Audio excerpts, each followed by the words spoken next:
Punjabi radio USA ਸੁਣ ਰਹੇ ਸਾਰੇ ਹੀ ਮਾਣਯੋਗ ਅਤੇ ਸਤਿਕਾਰ ਸਰੋਤਿਆਂ ਨੂੰ ਪਿਆਰ ਸਤਿਕਾਰ ਸਹਿਤ ਤੇ ਨਿੱਘੀ ਜਿਹੀ ਸਤਿ ਸ੍ਰੀ ਅਕਾਲ। ਸਭ ਨੂੰ ਜੀ ਨੂੰ ਆਖਦੇ ਹਾਂ। ਸੋ ਪ੍ਰੋਗਰਾਮ ਦੇ ਵਿੱਚ ਆਪ ਸਭ ਦਾ ਨਿੱਘਾ ਸਵਾਗਤ ਹੈ। ਪ੍ਰੋਗਰਾਮ ਲੈ ਕੇ ਹਾਜ਼ਰ ਹੋ ਚੁੱਕੇ ਹਾਂ ਜੀ ਆਪਾਂ ਇਸ ਮੌਕੇ। ਅਪਡੇਟ ਅਮਰੀਕਾ ਦਾ ਅੱਜ ਦਾ ਜਿਹੜਾ ਵਿਸ਼ੇਸ਼ ਪ੍ਰੋਗਰਾਮ ਟਰੱਕਿੰਗ ਥਰਸਡੇ, ਅੱਜ ਵੀਰਵਾਰ ਦੇ ਦਿਨ ਆਪਾਂ ਟਰੱਕਿੰਗ ਇੰਡਸਟਰੀ ਦੇ ਬਾਰੇ ਗੱਲਬਾਤ ਕਰਦੇ ਹਾਂ। ਮੇਰੇ ਨਾਲ ਪ੍ਰੋਗਰਾਮ ਦੇ ਵਿੱਚ ਇਸ ਮੌਕੇ ਜੁੜ ਚੁੱਕੇ ਨੇ ਹਰਜੋਤ ਸਿੰਘ ਖਾਲਸਾ ਜੀ। ਜੀ ਆਇਆਂ ਨੂੰ ਸਵਾਗਤ ਹੈ। ਸਤਿ ਸ੍ਰੀ ਅਕਾਲ। ਸਤਿ ਸ਼੍ਰੀ ਅਕਾਲ, ਧੰਨਵਾਦ ਜੀ ਆਇਆਂ ਨੂੰ। ਪੰਜਾਬੀ ਰੇਡੀਓ USA ਦੇ ਜਿੰਨੇ ਵੀ ਸਰੋਤੇ ਸਾਡੇ ਸਾਰੇ ਹੀ AM ਸਟੇਸ਼ਨ FM ਸਟੇਸ਼ਨ ਘਰਾਂ ਦੇ ਵਿੱਚ ਰੇਡੀਓ ਸੈਟਸ ਦੇ ਰਾਹੀਂ, ਟੈਲੀਫੋਨ ਦੇ ਰਾਹੀਂ, ਫੇਸਬੁੱਕ YouTube ਤੇ ਲਾਈਵ ਦੇਖ ਰਹੇ ਹੋ, ਸੁਣ ਰਹੇ ਹੋ, ਸਾਰਿਆਂ ਨੂੰ ਜੀ ਆਇਆਂ ਨੂੰ ਤੇ ਬਹੁਤ ਹੀ ਪਿਆਰ ਤੇ ਸਤਿਕਾਰ ਭਰੀ ਸਤਿ ਸ਼੍ਰੀ ਅਕਾਲ। ਸਰੋਤਿਓ, ਅੱਜ ਫਰਵਰੀ ਦੀ 17 ਤਰੀਕ ਆ, ਦਿਨ ਵੀਰਵਾਰ ਆ ਤੇ ਤੁਹਾਡੇ ਲਈ ਸਵੇਰ ਦਾ ਅਪਡੇਟ ਅਮਰੀਕਾ ਪ੍ਰੋਗਰਾਮ ਲੈ ਕੇ ਹਾਜ਼ਰ ਹੋਏ ਆ, ਜਿਹੜਾ ਸਪੈਸ਼ਲੀ ਅੱਜ ਵੀਰਵਾਰ ਨੂੰ ਟਰੱਕਿੰਗ ਨਾਲ ਰਿਲੇਟਡ ਹੁੰਦਾ ਆ ਜੀ। ਤੇ ਟਰੱਕਿੰਗ ਇੰਡਸਟਰੀ ਦੇ ਬਾਰੇ ਗੱਲਬਾਤ ਕਰਨ ਦੇ ਲਈ ਆਪਣੇ ਨਾਲ ਜੁੜ ਚੁੱਕੇ ਨੇ ਰਮਨ ਸਿੰਘ ਢਿੱਲੋਂ ਜੀ। ਜੀ ਆਇਆਂ ਨੂੰ ਸਵਾਗਤ ਹੈ। ਸਤਿ ਸ੍ਰੀ ਅਕਾਲ ਜੀ।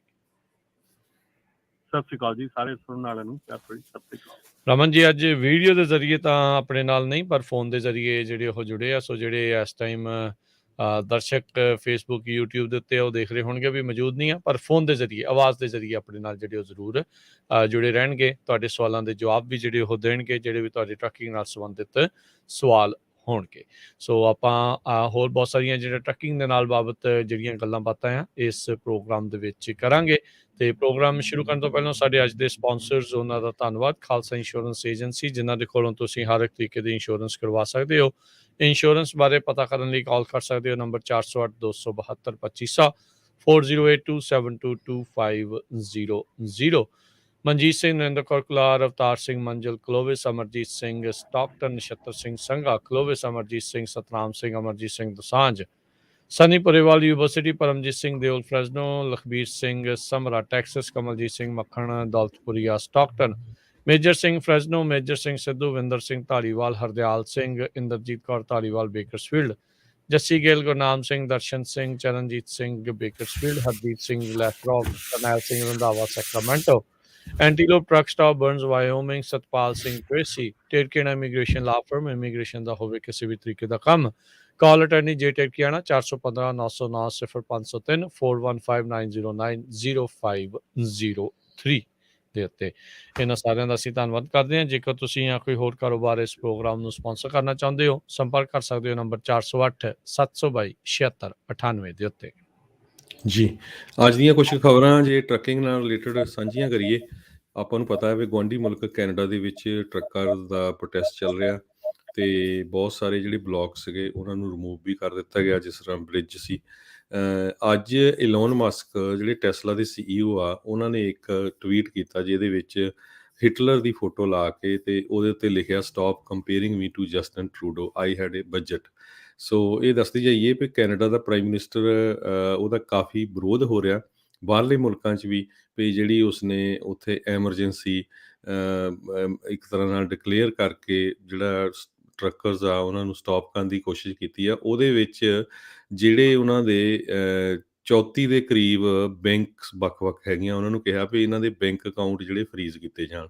ਸੋ ਉਹਨੂੰ ਲੈ ਕੇ ਐਲੋਨ ਮਸਕ ਕਾਫੀ ਤੱਤਾ ਹੋਇਆ, ਕਿਉਂਕਿ ਯਾਦ ਹੋਊਗਾ ਸਰੋਤਿਆਂ ਨੂੰ USA ਦੇ ਵਿੱਚੋਂ Elon Musk, president Donald Trump, ਹੋਰ ਕਈਆਂ ਨੇ ਬਹੁਤ ਜ਼ਿਆਦਾ ਜਿਹੜੀ ਸਪੋਰਟ ਉਹਨਾਂ ਦੀ ਟਰੱਕਰਸ ਦੀ ਕੀਤੀ ਹੈਗੀ ਆ। ਇਹ ਵੀ ਦੱਸਦੇ ਜਾਈਏ ਜਿਹੜਾ ਐਲੋਨ ਮਸਕ ਆ ਆਪ ਸਾਊਥ ਅਫਰੀਕਾ ਤੋਂ ਆ ਤੇ 1988 ਦੇ ਵਿੱਚ 19 ਸਾਲਾਂ ਦਾ ਸੀਗਾ ਜਦੋਂ ਉਹ ਕੈਨੇਡਾ ਨੂੰ ਮੂਵ ਹੋ ਗਿਆ ਸੀ। ਉੱਥੋਂ ਕੁਈਨਜ਼ ਯੂਨੀਵਰਸਿਟੀ ਓਨਟਾਰੀਓ ਦੇ ਵਿੱਚ ਉਸਨੇ ਸਟੱਡੀ ਕੀਤੀ ਤੇ ਉਸ ਤੋਂ ਬਾਅਦ ਉਹ ਫਿਰ USA ਯੂਨੀਵਰਸਿਟੀ ਆਫ ਪੈਂਸਿਲਵੇਨੀਆ 'ਚ ਮੂਵ ਹੋ ਗਿਆ ਤੇ ਉਹਦੇ ਕੋਲ ਦੋਨੇ ਸਿਟੀਜ਼ਨਸ਼ਿਪ ਆ, ਕੈਨੇਡਾ ਦੀ ਵੀ ਤੇ US ਦੀ ਵੀ। ਜੀ। ਸੋ ਬਿਲਕੁਲ ਆਪਣਾ ਜਿਹੜਾ ਹੈਗਾ ਇਹ ਚੀਜ਼ ਜਿਹੜੀ ਹੈਗੀ ਕਾਫੀ ਇੰਟਰਸਟਿੰਗ ਮੋਡ ਲੈਂਦੀ ਜਾ ਰਹੀ ਆ ਹਰਜੋਤ ਭਾਜੀ, ਕਿ ਠੀਕ ਆ ਆਪਾਂ ਗੱਲ ਕਰਦੇ ਹਾਂ ਪ੍ਰੋਟੈਸਟ ਦੀ, ਆਪਾਂ ਗੱਲ ਕਰ ਰਹੇ ਹਾਂ, ਪਰ ਇਸ ਵੇਲੇ ਜਿਹੜਾ ਦੇਖਿਆ ਜਾਵੇ ਕਿ ਜਿਹੜੀ ਬਲੌਕੇਡ ਸੀਗੇ, ਪ੍ਰੋਟੈਸਟ ਕਰਨਾ ਇੱਕ ਪ੍ਰੋਟੈਸਟ ਹੱਕ ਆ, ਪਰ ਜਦੋਂ ਪ੍ਰੋਟੈਸਟ ਜਿਹੜਾ ਆ ਉਹ ਜਿਹੜੀ ਲੋਕਲ ਲਾਈਫ ਦੇ ਨਾਲ ਇੰਟਰਫੇਰੈਂਸ ਹੋ ਜਾਵੇ, ਲੋਕਲ ਲਾਈਫ ਹਰਟ ਹੋਣੀ ਸ਼ੁਰੂ ਹੋ ਜਾਵੇ, ਕਿੰਨੀਆਂ ਫੈਕਟਰੀਜ਼ ਜਿਹੜੀਆਂ ਆਟੋ ਵਾਲੀਆਂ ਸੀਗੀਆਂ ਉਧਰ ਬੰਦ ਹੋ ਰਹੀਆਂ ਸੀ, ਆਲਮੋਸਟ ਬੰਦ ਹੋ ਰਹੀਆਂ ਸੀਗੀਆਂ, ਕਿਉਂਕਿ ਪਾਰਟਸ ਜਿਹੜੇ ਸੀਗੇ ਇੱਕ ਕੰਟਰੀ ਦੇ ਦੂਸਰੇ ਕੰਟਰੀ ਦਾ ਜਿਹੜਾ ਬਾਰਡਰ ਹੈਗਾ ਉਹਨੂੰ ਬੰਦ ਕਰਨਾ ਜ਼ਬਰਦਸਤੀ, ਔਰ ਟ੍ਰੇਡ ਸਾਰਾ ਰੋਕ ਦੇਣਾ, ਇਹ ਜਿਹੜਾ ਹੈਗਾ ਠੀਕ ਆ message, they have send the message, but ਉਹ ਕਿੱਥੋਂ ਤੱਕ ਵਾਜਿਬ ਹੈਗਾ? ਕਿਉਂਕਿ ਹਰੇਕ ਜਿਹੜਾ ਬੰਦਾ ਹੈਗਾ, ਜਿਹੜੇ ਸਰਵੇਜ਼ ਆਏ ਹੈਗੇ ਆ ਉਹਦੇ 'ਚ ਤੁਸੀਂ ਦੇਖੋ 72% ਜਿਹੜੀ ਕੈਨੇਡੀਅਨ ਪਬਲਿਕ ਹੈਗੀ ਆ ਉਹਨਾਂ ਨੇ ਇਸ ਚੀਜ਼ ਦੇ ਉੱਤੇ ਇਤਰਾਜ਼ ਜਤਾਇਆ, ਕਿਉਂਕਿ ਇਹ ਚੀਜ਼ ਜਿਹੜੀ ਆ ਇਹ ਸਾਰੀ ਇਕੋਨਮੀ ਨੂੰ ਕ੍ਰਿਪਲ ਕਰ ਰਹੀ ਹੈ। ਸੋ ਇਹਦੇ ਵਿੱਚ ਬਹੁਤ ਐਂਗਲਸ ਤੋਂ ਦੇਖਣ ਦੀ ਲੋੜ ਹੈਗੀ ਆ। ਠੀਕ ਆ, ਪ੍ਰੋਟੈਸਟ ਕਰਨਾ, ਪ੍ਰੋਟੈਸਟ ਕਰੋ ਆਪਣਾ, ਪਰ ਲੇਕਿਨ ਜਿਹੜਾ ਕਾਰੋਬਾਰ ਚੱਲਦਾ ਆ, ਜਿਹੜਾ ਕ੍ਰਾਸ ਕੰਟਰੀ ਜਿਹੜਾ ਟ੍ਰੇਡ ਚੱਲਦਾ ਹੈਗਾ, ਉਹਨੂੰ ਕਿਸੇ ਹੱਦ ਤੱਕ ਜਿਹੜਾ ਆ ਉਹ ਨਹੀਂ ਸੀ ਟੱਚ ਕੀਤਾ ਜਾਣਾ, ਨਹੀਂ ਸੀ ਖਰਾਬ ਕੀਤਾ ਜਾਣਾ ਚਾਹੀਦਾ, ਕਿਉਂਕਿ ਮੈਜੋਰਟੀ ਟਾਈਮ ਮੇਰੇ ਖਿਆਲ ਦੇ ਵਿੱਚ ਜਿਹੜਾ US ਗਵਰਨਮੈਂਟ ਦਾ ਪ੍ਰੈਸ਼ਰ ਵੀ ਰਿਹਾ ਹੈਗਾ ਆ ਲੇਟਲੀ, ਜਿਹੜਾ ਜਦੋਂ ਅੰਬੈਸਡਰ ਬ੍ਰਿਜ ਜਿਹੜਾ ਆ 5 ਜਾਂ 6 ਦਿਨ ਲਈ ਬੰਦ ਰਿਹਾ ਹੈਗਾ, ਤੇ ਉਹਦੇ ਕਰਕੇ ਜਿਹੜਾ ਇਹ ਅਸਰ ਜਿਹੜਾ ਹੈਗਾ ਉਹ, ਜਾਂ ਜਿਹੜਾ ਉਹਨਾਂ ਨੂੰ ਸਟੈਪ ਲੈਣਾ ਪਿਆ ਉਹ ਲੈਣਾ ਪਿਆ ਆ, ਕਿਉਂਕਿ ਇਹ it's not just a protest, ਇਹ ਓਵਰ ਚਲਾ ਗਿਆ ਕੰਮ ਜਿਹੜਾ ਨਾ, ਉਹ ਜਿਹੜੀ ਚੀਜ਼ ਆ ਉਹ ਡੈਫੀਨੇਟਲੀ ਜਿਹੜੀ ਆ ਹਰਟ ਕਰਦੀ ਆ। ਜੀ, ਸੋ ਇਹ ਕਹਿ ਰਹੇ ਆ ਵੀ ਜਿਹੜੇ ਟਰੱਕਰਸ ਨੇ ਬਲੋਕੇਜ ਕੀਤੇ ਸੀਗੇ ਜਿਹੜੇ ਬ੍ਰਿਜ ਤੇ ਬਾਰਡਰ ਕ੍ਰਾਸਿੰਗ, $500 ਬਿਲੀਅਨ ਦਾ ਜਿਹੜਾ ਡੇਲੀ ਟ੍ਰੇਡ ਆ ਉਸ ਦੇ ਉੱਤੇ ਜਿਹੜੀਆਂ ਉਹ ਨੁਕਸਾਨ ਜਿਹੜਾ ਉਸ ਦੇ ਕਰਕੇ ਪਹੁੰਚਿਆ ਸੀ। ਜਿੱਦਾਂ ਤੁਸੀਂ ਦੱਸ ਰਹੇ ਆ ਵੀ ਓਟਾਵਾ ਦੇ ਇਰਦ ਗਿਰਦ ਵੀ ਜਿਹੜਾ ਆ ਉਹਨਾਂ ਨੇ ਜਿਹੜੀਆਂ ਰੋਕਾਂ ਉਹ ਲਾ ਕੇ ਰੱਖੀਆਂ ਹੋਈਆਂ ਸੀਗੀਆਂ, ਪਰ ਇੱਧਰ ontario ਵਾਲੇ ਪਾਸੇ ਵੀ ਜਿੱਧਰਲੇ ਪਾਸੇ ਅੰਬੈਸਡਰ ਬ੍ਰਿਜ ਹੈਗਾ ਆ, ਉਧਰ ਵੀ ਜਿਹੜੀਆਂ ਚੰਗੀਆਂ ਮੁਸ਼ਕਲਾਂ ਦਾ ਸਾਹਮਣਾ ਕਰਨਾ ਪਿਆ। ਜਿੱਦਾਂ ਤੁਸੀਂ ਦੱਸਿਆ ਵੀ ਇਹ ਬਹੁਤ ਸਾਰੇ ਜਿਹੜੇ ਹੁਣ ਕੁਝ ਲੋਕ ਨੇ ਉਹ ਇਸ ਚੀਜ਼ ਦੇ ਉਲਟ ਦੇ ਵਿੱਚ ਆ ਰਹੇ ਆ, ਇੱਕ ਨਵੇਂ ਸਰਵੇ ਦੇ ਜਿਹੜੇ ਉਹ ਮੁਤਾਬਕ। ਇਹੀ ਨਹੀਂ, ਜਿਹੜਾ ਉੱਥੇ ਦੇ ਪ੍ਰਧਾਨ ਮੰਤਰੀ ਆ ਟਰੂਡੋ, ਉਹਨੇ ਆਪਣੀਆਂ ਜਿਹੜੀਆਂ ਐਮਰਜੈਂਸੀ ਪਾਵਰਸ ਦੀ ਵਰਤੋਂ ਜਿਹੜੀ ਉਹ ਕੀਤੀ ਆ। ਫੰਡਿੰਗਸ ਜਿਹੜੀਆਂ ਇਸ ਫਰੀडम ਕਨਵਾਏ ਨੂੰ ਜਿਹੜੀਆਂ ਜਾ ਰਹੀਆਂ ਸੀ ਉਸ ਨੂੰ ਬਲੌਕ ਜਿਹੜਾ ਉਹਨਾਂ ਨੇ ਕੀਤਾ ਆ, ਉਸਨੇ ਰੋਕ ਦਿੱਤਾ ਸੀਗਾ। ਇੱਥੋਂ ਤੱਕ ਕਿ ਜਿਹੜੀਆਂ ਕੁਝ ਕ੍ਰਿਪਟੋ ਕਰੰਸੀਜ਼ ਵੀ ਜਾ ਰਹੀਆਂ ਸੀਗੀਆਂ ਇਸ ਟਰੱਕਰ ਫਰੀडम ਕਨਵਾਏ ਨੂੰ, ਉਸ ਦੇ ਉੱਤੇ ਵੀ ਸੈਂਕਸ਼ਨਸ ਕੈਨੇਡਾ ਨੇ ਜਿਹੜੀਆਂ ਉਹ ਲਾ ਦਿੱਤੀਆਂ ਸੀ। ਕੁਝ ਕਹਿੰਦੇ ਵੀ ਕ੍ਰਿਪਟੋ ਵਾਲਟ ਸੀਗੇ ਉਹਨਾਂ ਨੂੰ ਵੀ ਜਿਹੜਾ ਸੈਂਕਸ਼ਨ ਇਹਨਾਂ ਨੇ ਕਰ ਦਿੱਤਾ ਸੀਗਾ। ਸੋ ਆਪਾਂ ਇਹ ਵੀ ਦੇਖਿਆ ਵੀ ਵਿੱਚ ਕੁਛ ਕੁ ਜਿਹੜੇ ਫਾਰ ਰਾਈਟ ਐਕਸਟ੍ਰੀਮਿਸਟ ਐਲੀਮੈਂਟ ਉਹਨਾਂ ਦੇ ਝੰਡੇ ਲੈ ਕੇ ਵੀ ਜਿਹੜੇ ਸ਼ੁਰੂਆਤੀ ਦੌਰ ਦੇ ਵਿੱਚ ਜਿਹੜੇ ਆਏ, ਪਰ ਬਾਅਦ ਦੇ ਵਿੱਚ ਉਹ ਜਿਹੜੇ ਸਾਈਡ ਤੇ ਜਿਹੜੇ ਹੋ ਰਹੇ, ਆਪਾਂ ਹੁਣ ਜਿਹੜਾ ਦੇਖ ਰਹੇ ਸੀ ਉਹ ਸਿਰਫ ਕੈਨੇਡੀਅਨ ਝੰਡੇ ਹੀ ਜਿਹੜੇ ਉਸ ਤੇ ਆਪਾਂ ਨੂੰ ਬਹੁਤੇ ਜਿਹੜੇ ਉਹ ਦਿਖਦੇ ਸੀਗੇ। ਸੋ ਓਵਰਆਲ ਇੱਕ ਟਾਈਮ ਦੇ ਉੱਤੇ ਲੋਕਾਂ ਦਾ, ਖਾਸ ਕਰਕੇ ਉਹ ਲੋਕ ਜਿਹੜੇ ਪ੍ਰਸ਼ਾਸਨ ਦੇ ਇੱਦਾਂ ਦੇ ਨਿਯਮਾਂ ਤੋਂ ਤੰਗ ਸੀਗੇ, ਉਹ ਇਹਨਾਂ ਦੇ ਨਾਲ ਜਿਹੜੇ ਜੁੜੇ, ਪਰ ਲੌਂਗ ਓਵਰਡਿਊ ਚੱਲਣ ਕਰਕੇ ਬ੍ਰਿਜ ਜਿਹੜੇ ਉਹ ਬੰਦ ਹੋਣ ਕਰਕੇ ਲੋਕਾਂ ਦਾ ਥੋੜ੍ਹਾ ਜਿਹਾ ਇਸ ਦੇ ਵਿੱਚ ਵਿਸ਼ਵਾਸ ਘਟਿਆ। ਪਰ ਇਸ ਨੂੰ ਦੇਖਦੇ ਹੋਏ ਇਹ ਜਿਹੜੇ ਪ੍ਰੋਟੈਸਟ ਆ, ਐਂਟੀ ਵੈਕਸੀਨ, ਐਂਟੀ ਮਾਸਕ, ਇਹ ਜਿਹੜੇ ਪ੍ਰੋਟੈਸਟ ਆ, ਇੱਦਾਂ ਦੇ ਕਨਵਾਇਜ਼ ਆ, ਉਹ ਹੋਰ ਮੁਲਕਾਂ ਦੇ ਵਿੱਚ ਵੀ ਜਿਹੜੇ ਉਹ ਦੇਖੇ ਗਏ ਹੈਗੇ ਆ। ਸੋ ਨੀਦਰਲੈਂਡ ਦੇ ਵਿੱਚ ਜੀ ਬਿਲਕੁਲ ਰਾਜਕਰਨ, ਜਿਹੜੀ ਆਪਾਂ ਜੇ ਕੈਨੇਡਾ ਦੀ ਗੱਲ ਕਰੀਏ, 65% ਜਿਹੜਾ ਨਵਾਂ ਸਰਵੇ ਜਿਹੜਾ ਪੋਲਿੰਗ ਆਈ ਹੈਗੀ ਆ ਰਿਸਰਚ ਫਰਮ ਐਂਗਸ ਰੀਡ ਦੀ, ਜਾਂ ਜਿਹੜੀ ਰਿਸਰਚ ਫਰਮ ਲੈਜਰ ਹੈਗੀ ਉਹਨਾਂ ਦੀ, ਸੋ 65% ਜਿਹੜੇ ਕੈਨੇਡੀਅਨਸ ਹੈਗੇ ਆ ਉਹ ਇਹ ਸੋਚਦੇ ਆ ਕਿ ਇਹ small minority of selfish Canadians ਹੈਗੇ ਆ ਜਿਹੜੇ ਕਿ ਇਹ ਕੰਮ ਕਰ ਰਹੇ ਹੈਗੇ ਆ। 72% ਕੈਨੇਡੀਅਨ ਜਿਹੜੇ ਉਹ ਸੋਚਦੇ ਆ ਕਿ it's time for protesters to go home. ਠੀਕ ਹੈ ਨਾ। ਸੋ ਇਹ ਜਿਹੜੀ ਰੀਸੈਂਟ ਪੋਲ ਜਿਹੜੀ ਰਿਲੀਜ਼ ਹੋਈ ਆ, ਸਟਿਲ ਜਿਹੜੀ ਸਿਗਨੀਫਿਕੈਂਟ ਮਾਈਨੋਰਿਟੀ ਹੈਗੀ 44% ਜਿਹੜੇ ਹੈਗੇ ਆ ਉਹ ਕਿਸੇ ਨਾ ਕਿਸੇ ਤਰੀਕੇ ਦੇ ਨਾਲ ਜਿਹੜੇ ਸਿੰਪਥੀ ਰੱਖਦੇ ਆ ਪ੍ਰੋਟੈਸਟਰਸ ਦੇ ਨਾਲ। ਸੋ ਇਹ ਜਿਹੜੇ ਨੰਬਰਸ ਆ ਇਹ ਵੀ ਪ੍ਰੀਟੀ ਮਚ ਸ਼ੋ ਕਰ ਰਹੇ ਹੈ ਕਿ ਜਿਹੜੀ ਲੋਕਲ ਪਬਲਿਕ ਹੈਗੀ ਉੱਥੋਂ ਦੀ ਉਹ ਕਾਫੀ ਫਰਸਟ੍ਰੇਟਡ ਹੈਗੀ ਆ।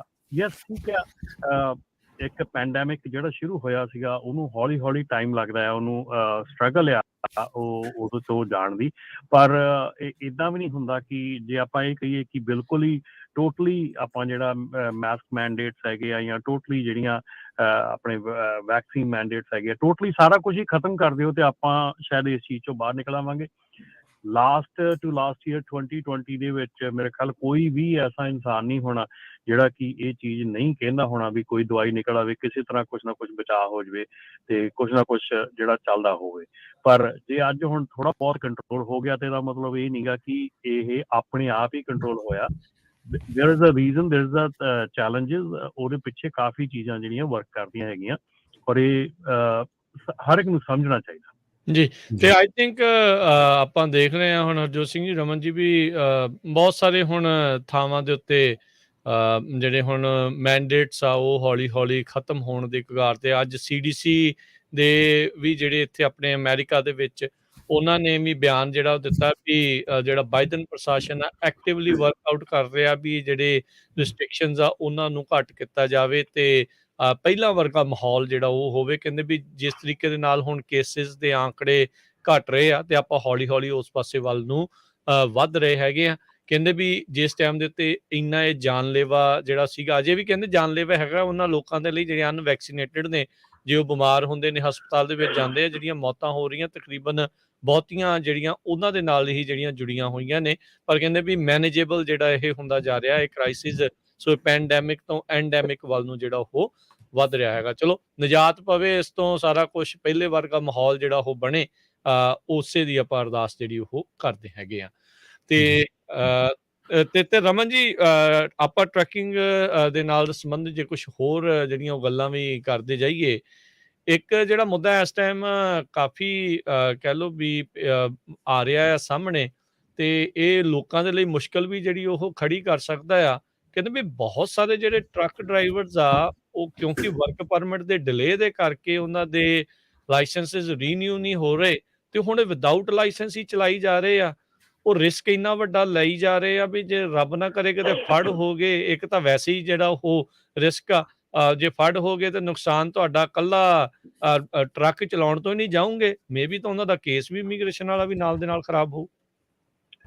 ਜੀ ਬਿਲਕੁਲ ਰਾਜਕਰਨ, ਜਿੱਥੇ ਇਹ ਚੀਜ਼ਾਂ ਜਿਹੜੀਆਂ ਆ ਬਹੁਤ ਗਲਤ ਹੈਗੀਆਂ, ਆਪਾਂ ਕਾਰ ਵਿਦਆਊਟ ਲਾਇਸੈਂਸ ਡਰਾਈਵ ਕਰਦੇ ਹਾਂ ਤਾਂ ਉਹ ਵੀ ਬਹੁਤ ਵੱਡੀ ਗੱਲ ਹੁੰਦੀ। ਇੱਥੇ ਕਮਰਸ਼ੀਅਲ ਲਾਇਸੈਂਸ ਆ, ਕਮਰਸ਼ੀਅਲ ਟਰੱਕ ਹੈਗਾ ਆ, ਸੋ ਤੁਸੀਂ ਫੈਡਰਲ ਗਵਰਨਮੈਂਟ ਦੇ ਬੇਸਿਕਲੀ ਸਿੱਧਾ ਤੁਸੀਂ ਨਾਲ ਇਹ ਧੋਖਾਧੜੀ ਆ ਦੂਜੀ ਸਟੇਟ ਦੇ ਵਿੱਚ ਜੇ ਤੁਸੀਂ ਫੜੇ ਜਾਂਦੇ ਆ ਤੇ ਰੱਬ ਨਾ ਕਰੇ ਜੇ ਐਕਸੀਡੈਂਟ ਹੋ ਜਾਵੇ ਤਾਂ ਉਹਦਾ ਤਾਂ ਬਿਲਕੁਲ ਹੀ ਟੋਟਲੀ ਜਿਹੜਾ ਆ ਉਹ ਮਤਲਬ ਕਿ ਆਊਟ ਆਫ ਪਿਕਚਰ ਹੋ ਜਾਂਦੇ ਆ ਤੁਸੀਂ, ਵੀ ਤੁਹਾਨੂੰ ਜਿਹੜੇ ਐਕਸ਼ਨ ਤੁਹਾਡੇ ਤੇ ਹੋਣੇ ਆ ਤੇ ਉਹਦੇ ਨਾਲ ਜਿਹੜਾ ਤੁਹਾਡਾ ਕਰੀਅਰ ਹੈਗਾ ਉਹ ਤਬਾਹ ਹੋਣਾ, ਪਲੱਸ ਨਾਲ ਦੇ ਨਾਲ ਜਿਹੜਾ ਇੱਥੇ ਇਸ ਕੰਟਰੀ 'ਚ ਰਹਿਣ ਦਾ ਸੁਪਨਾ ਆ ਤੁਹਾਡਾ ਉਹ ਵੀ ਖਤਮ ਹੋ ਸਕਦਾ ਹੈ। ਉਹ ਵੀ ਮਤਲਬ ਕਿ ਉਹ ਜਿਹੜਾ ਕੇਸਿਸ ਹੈਗੇ ਆ ਉਹਨਾਂ ਦੇ ਉੱਤੇ ਬਹੁਤ ਭਾਰੀ ਅਸਰ ਪੈ ਸਕਦਾ ਜੇ ਇੱਦਾਂ ਦਾ ਕੰਮ ਤੁਸੀਂ ਕੀਤਾ ਹੈਗਾ, ਕਰਦੇ ਹੈਗੇ ਆ।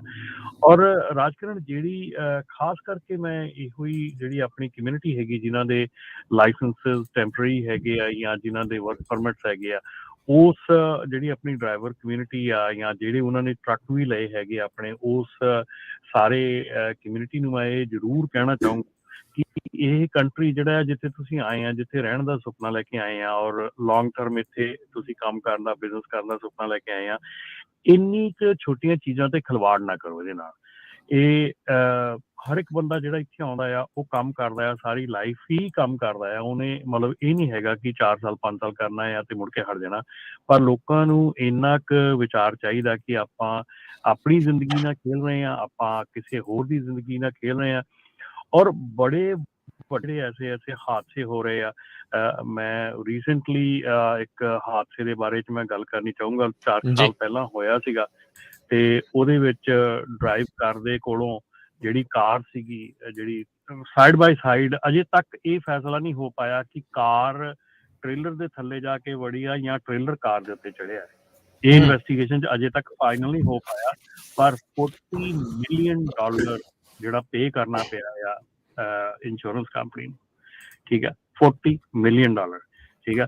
ਉਹ ਜਿਹੜਾ ਮਨੀ ਆ, ਉਹ ਜਿਹੜਾ ਕੇਸ ਆ, ਉਹਦੇ ਕੇਸ ਕਰਕੇ ਦੇਖੋ ਐਡਾ ਵੱਡਾ ਜਿਹੜਾ ਹੁਣ ਇਸ ਵੇਲੇ ਆ ਰਿਹਾ ਕਿ ਜਿਹੜਾ ਅੰਡਰਗਾਰਡ ਆ, ਜਿਹੜੇ ਟ੍ਰੇਲਰਾਂ ਥੱਲੇ ਕਹਿੰਦੇ ਅੰਡਰਗਾਰਡ ਲੱਗਣੇ ਚਾਹੀਦੇ ਤਾਂ ਕਿ ਕਾਰ ਜੇ ਵੱਜੇ ਆਣ ਕੇ ਵਿੱਚ ਤੇ ਥੱਲੇ ਨਾ ਵੜ ਜਾਏ ਟ੍ਰੇਲਰ ਦੇ, ਠੀਕ ਹੈ ਨਾ, ਸੋ ਥੱਲੇ ਨਾ ਚਲੀ ਜਾਏ, ਸੋ ਉਹ ਅੰਡਰਗਾਰਡ।